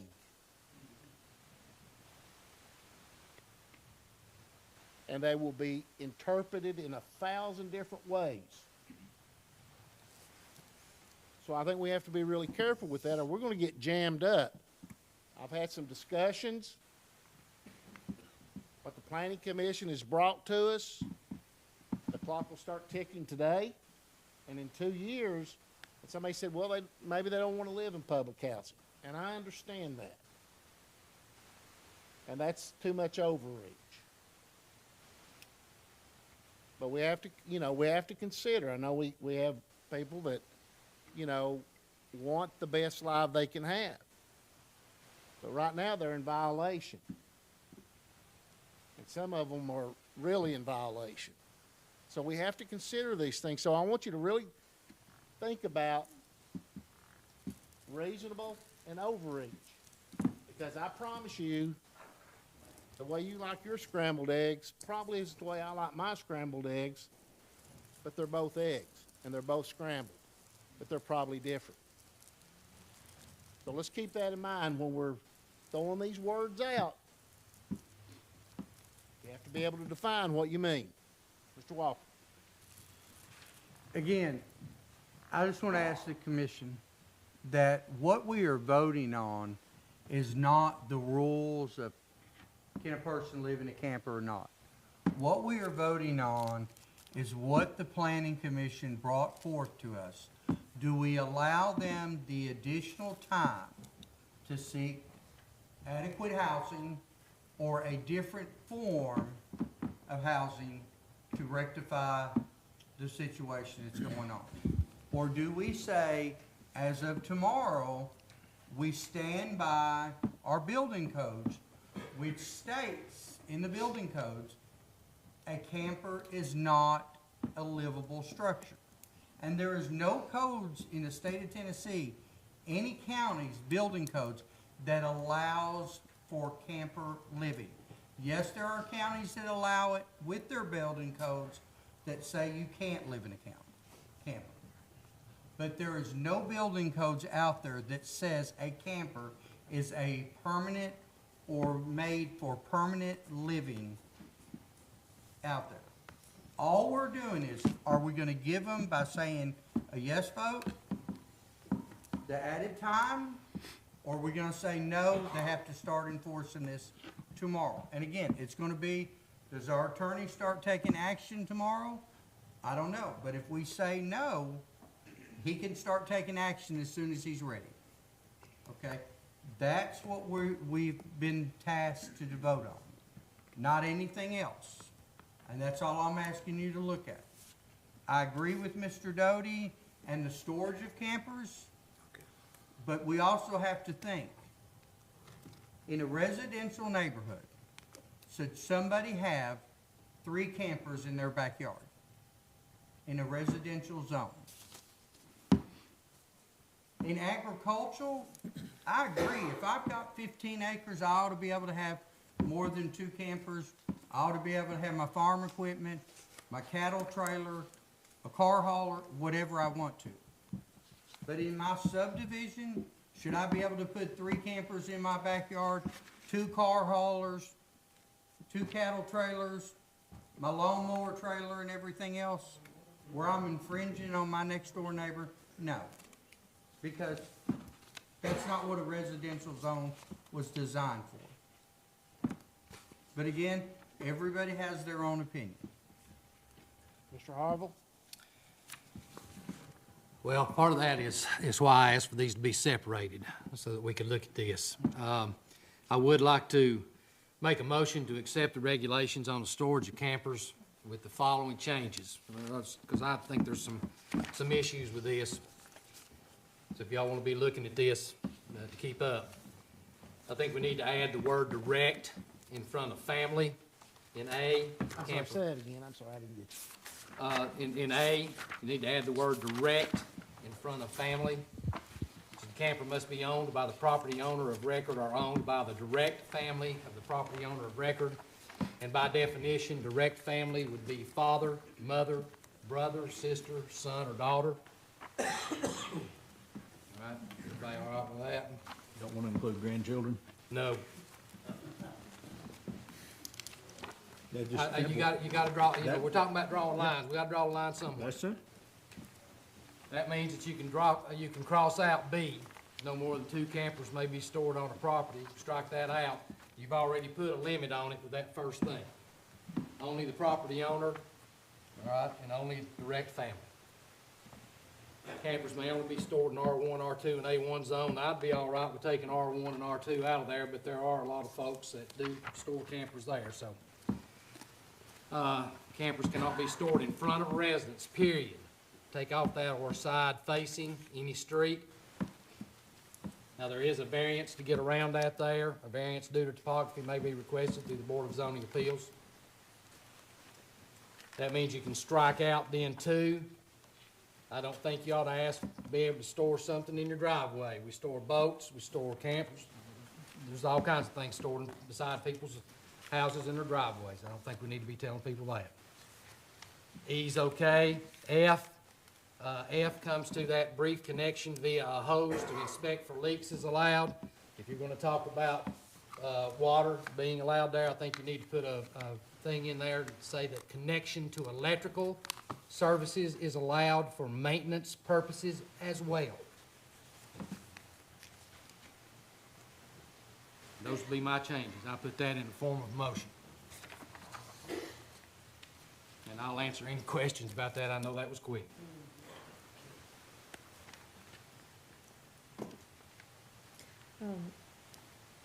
So, Yes, sir. wait a minute, we got Mr. Neesmith first. Yes, sir, go ahead. Mr. Neesmith? Mine has been answered, because we're gonna separate the two. Right. And that Ms. Howell? second one come up later. Right. Okay. There are, now this was in the city, but I happened to notice somebody had kind of two driveways, and they put their camper here, and then their cars operated here. So, I mean, it sort of was in their driveway, but I just wanted to mention that, okay. It's in the driveway. It's in the driveway. Let's don't muddy the water. Okay. Our first motion by Mr. Walker was the original motion. Right. And it was seconded by Mr. Richardson. And then we had the motion to separate the two, storage and living. And then we had another motion On storage. on storage. Motion, did we get a second on that? We did not get a second. We got Neesmith as a second on that. All right. So, let's start with the addendum. I second the original.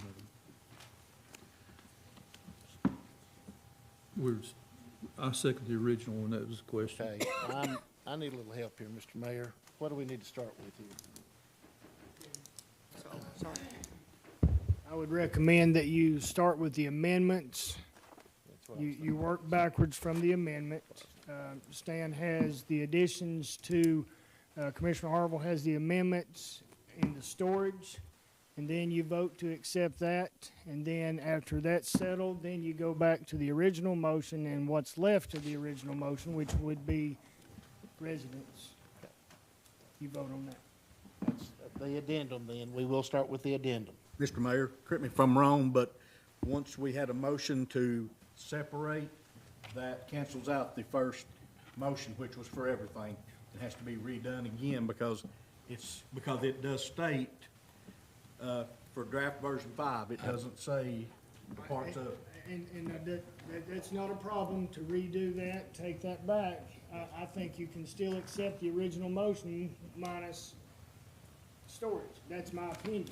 That's my opinion, that you can do that. However, this body is in control of that. If you prefer, then you separate both and revote both. So let's go with the addendum. Mr. Harville's motion, gave you a list, was seconded by Mr. Neesmith. Madam Clerk? Debbie Ahern? So I'm voting yes to Mr. Harville's addendum. But we got two Yes. requests to speak of. Oh, I'm sorry. Mr. Long? I would ask Mr. Harville to look at D2, the reason the planning commission put it in for the variance on storing in the driveway, that we had people with 1,000 foot, 2,000, 2,500 foot off the road, that the camper couldn't even be seen from the road, and you're telling them you can't put it in a driveway. No, I'm saying they can put it in a driveway. That wasn't what I asked. You said do away with provision 2. With Well, part that took two, care of it's, provision 2. I'm just saying they don't have to come get a variance. It's provision D2 says provisions allowing storage in a driveway may be required via a variance through the Board of Zoning Appeals.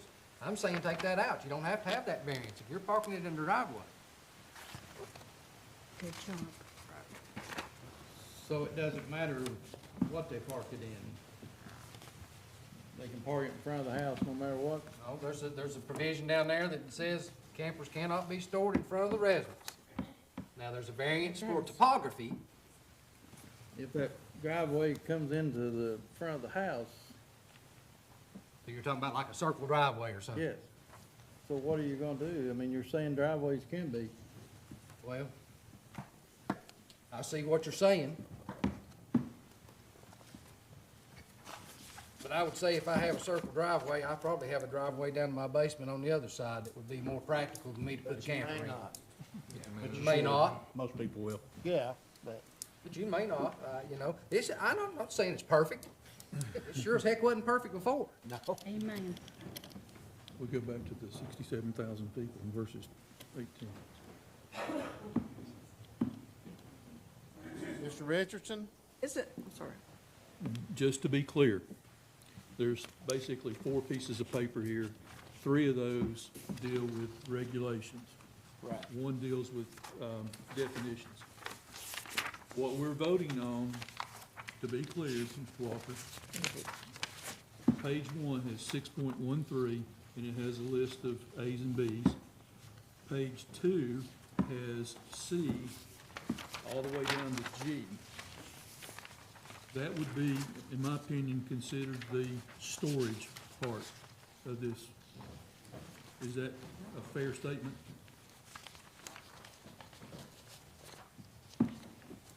Are you asking me? I'm just asking anybody. I see it as it's 6.13, and A, B, C, D, E, and F are the storage. Well, D goes over and says the use of a camper as a permanent dwelling is not allowed. So that would be the living section. No, on page 3. Capital A, and then small A, B, C, Okay. D down through there. So you're only looking at I'm section only looking A. at that first little section right there. Yes, sir. So what do we do with, if we're voting on storage, what do we do with B and C? The other, See, I see that as a residence issue. Yeah. You talking about big A, big C? I'm talking big A and big C. Yeah, well, we've got capital letters and small letters. Amen. We gotta figure this out. We go over to big D. Big A 1, 2, and 3. That's what it is, isn't it? Temporary placement is allowed. So do we need to break it into 3 sections then? What would be your third section? Well, Rodney's saying that it's his interpretation that, I'm maybe putting words in your mouth, that B would be for recreational use. But that's actually that is not either storage or permanent living. Right. Yeah, but that's. I think we go back to the original, we're looking at 2 different things. One is a storage thing, and then one is a permanent residence thing, a dwelling thing. It appears that, item D, big D, and 6.14 have to do with campers and tiny homes as residents. And the Big rest of- C, I think addresses that, doesn't it?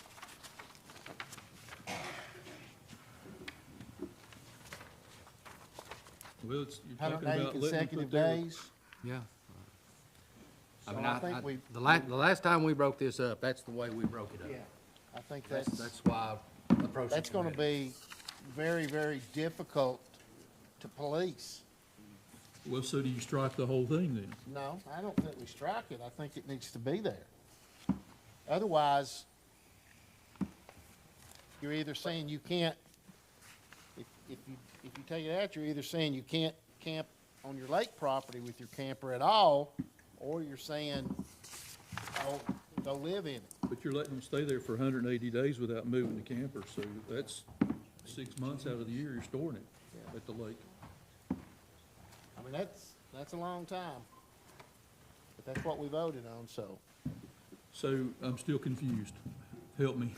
Help me understand. We're gonna let Mr. Long address this. He's on the planning commission.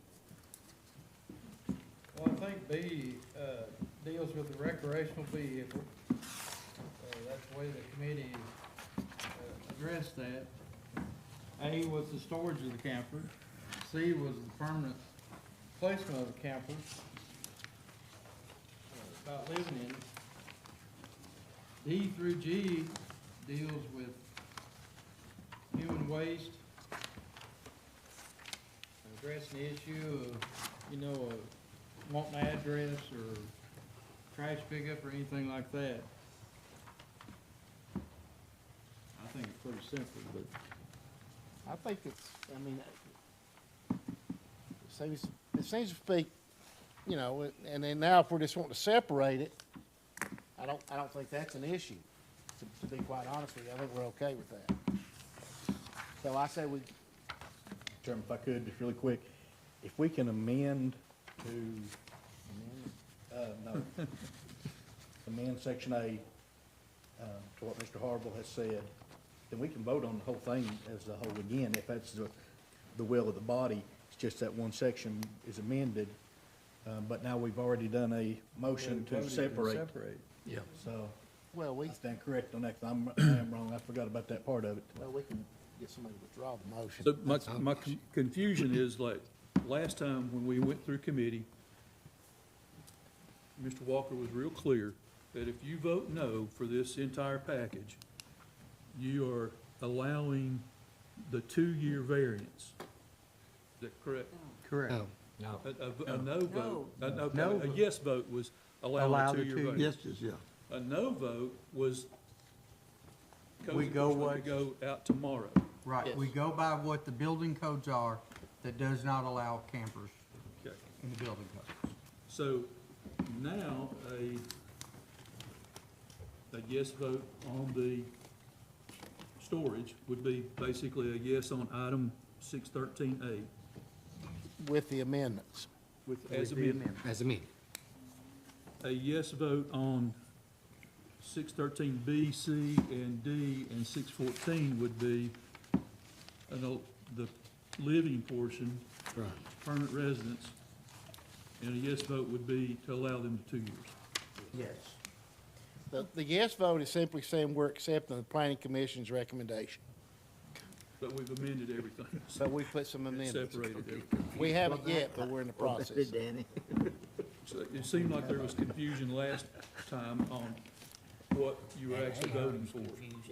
So we need to make What we're voting that on clear. now is we're voting to accept the motion for the amendments, direct family, camp parking in front, the list that Mr. Harville brought up. And we got a second on that. And we got one vote on that. Okay? If you vote no, then it just reverts back to what is in front of you now. Any questions? I have one. This is only gonna be the storage that he addressed. This has got nothing to do Storage. with otherwise. Okay. Thank you, thank you, thank you.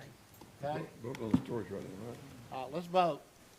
Danny Bell, Yes. Thomas Doty, Yes. Edna Green, Yes, Stan Harville, Yes. Bobby Hahn. Yes. Tim Horner, Yes. Joe Huntsman, Yes. Peggy Powell. Yes. Rodney Long, No. Mike Reed, Yes. Mike Richardson, Yes. Wayne Neesmith, Yes. Cole Walker. No. You did, you voted first. So the motion passes with the amendments. Those will be written in. We got it, we got it. You didn't do it, have you? Yeah, we got her vote an hour and a half ago. Okay, now then, we'll go back. And I don't know who made the motion to split. I'll withdraw that motion. All right, Mr. Harville withdraws the motion. So now we'll go back to the original, Mr. Walker, and I'm gonna ask you to readdress that or reread that. Okay. We are voting on the draft Vision 5 of the recreational vehicle camper tiny home regulations with removing the storage portion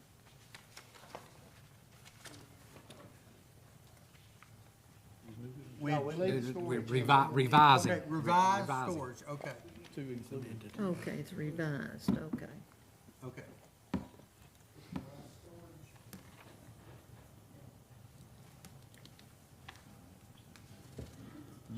do I need to restate that? Please, I'm confused as a devil. Okay, we've amended the storage part, everything else stays the Stays same. the same, okay. Okay, nothing's changed as far as the other part. So we're voting on Vision 5 of the recreational vehicle camper tiny home regulations.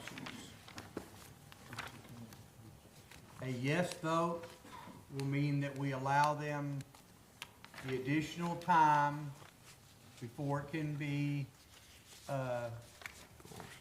enforced.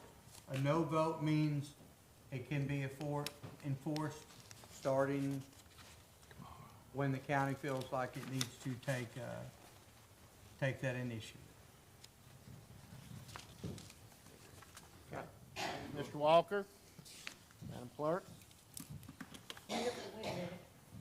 Pardon? Okay, was she about to call the? Yes. Oh, golly. I would like to ask a question. I'll go ahead. There's a temporary placement, there's a permanent placement, and D is no permanent dwelling. Okay. The whole thing. All right, and With so. this amendment right here. I got the amendment part. I just want to make sure. Now, you can temporarily place it, you can permanently place it, but you can't live in it. Is that right? Okey-doke. 180 days. For 180 days, yeah, okay. All righty.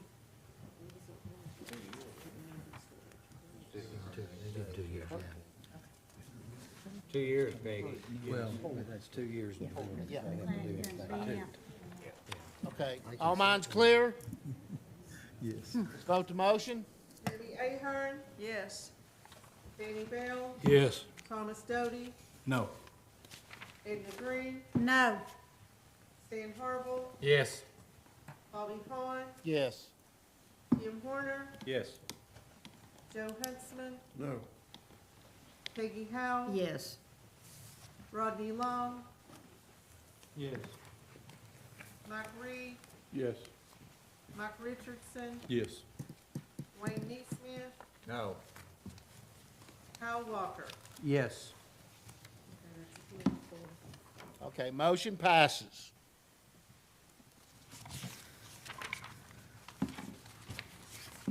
Can I say something? Yes, Ms. Howe.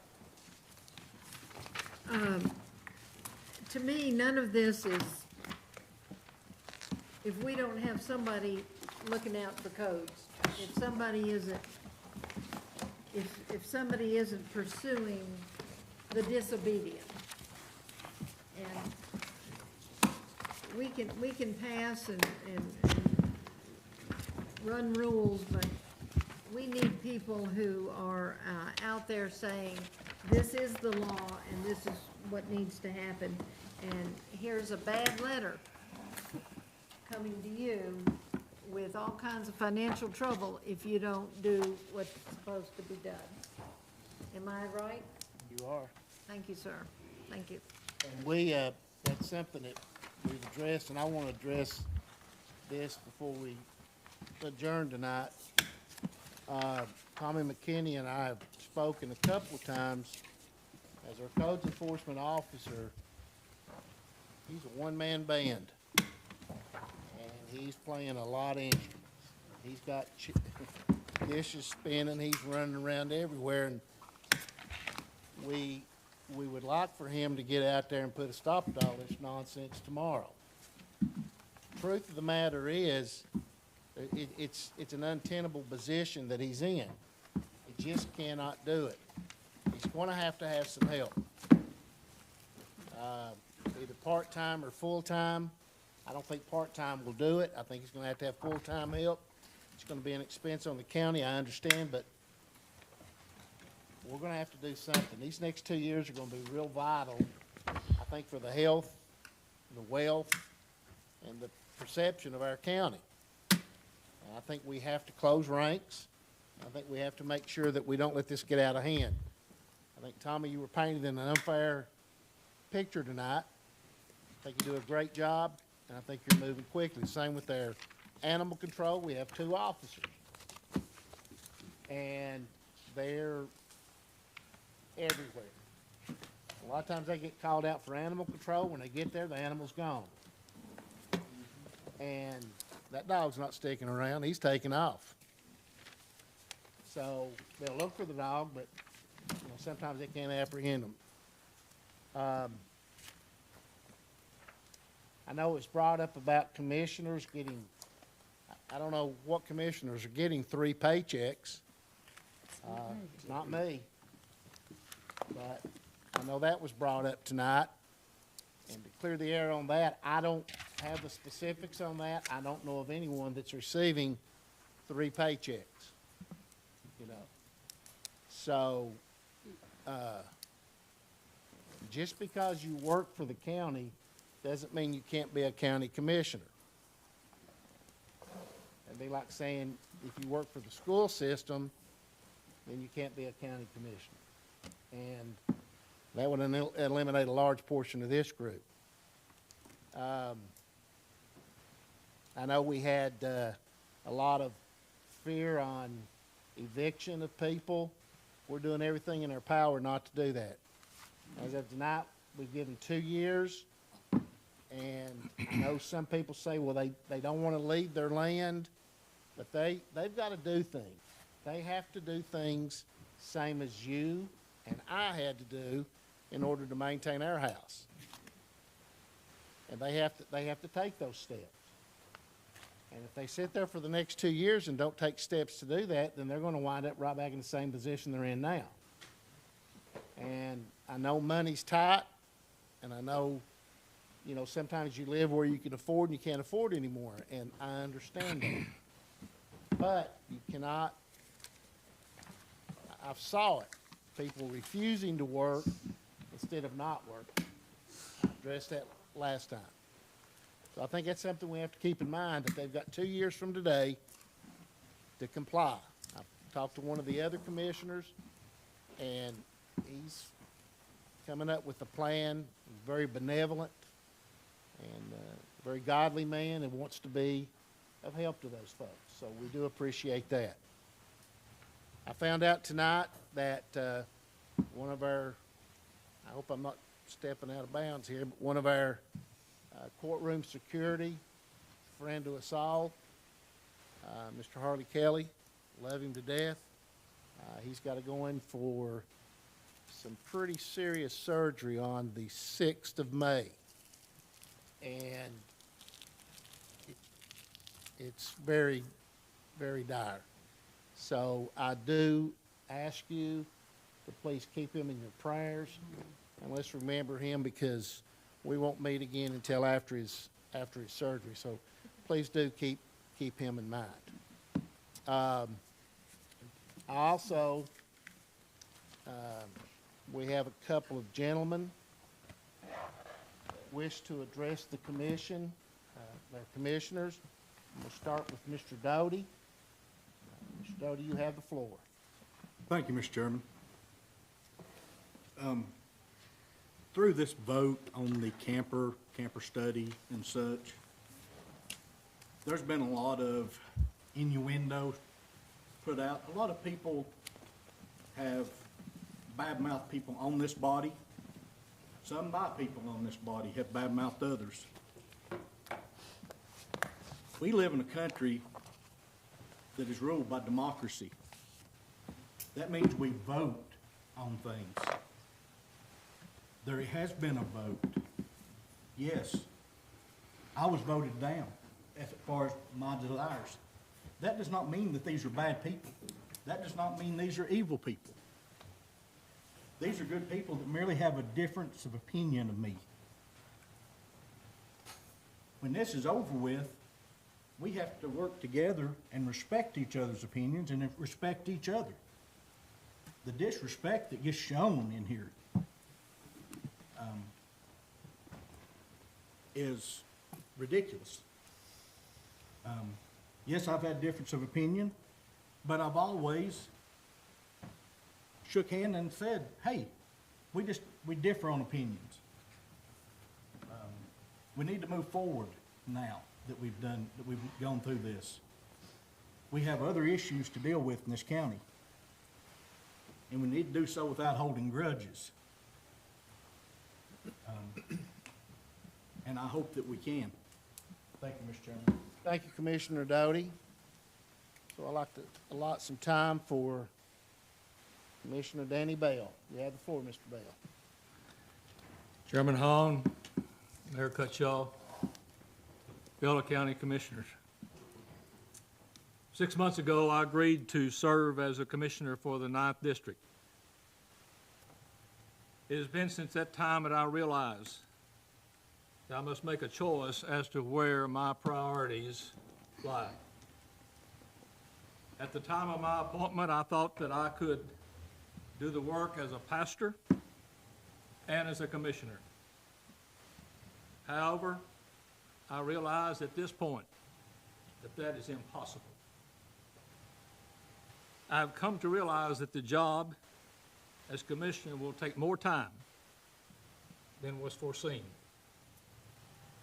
The voters of the 9th District deserve more time than I am able to devote to the issues of our county. I'm not a quitter, but I have come to realize that I must devote my time to God's work and to the people of the church that I have been elected to serve. Thank you, and may God bless you. May God bless our county. May God bless our state and our United States of America. I love you. Thank you.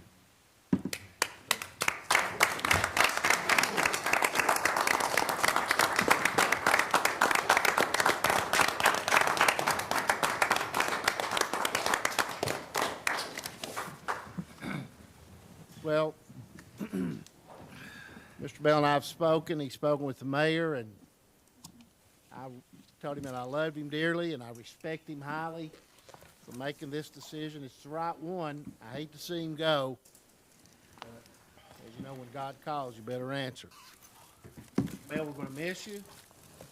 We support you 100%. We love you. You'll be in our prayers and thoughts. Thank you, sir. Do we have anyone else? Mind's clear. We're adjourned. Thank you, Lord. Hey, Danny. I want to thank you for coming, my daughter.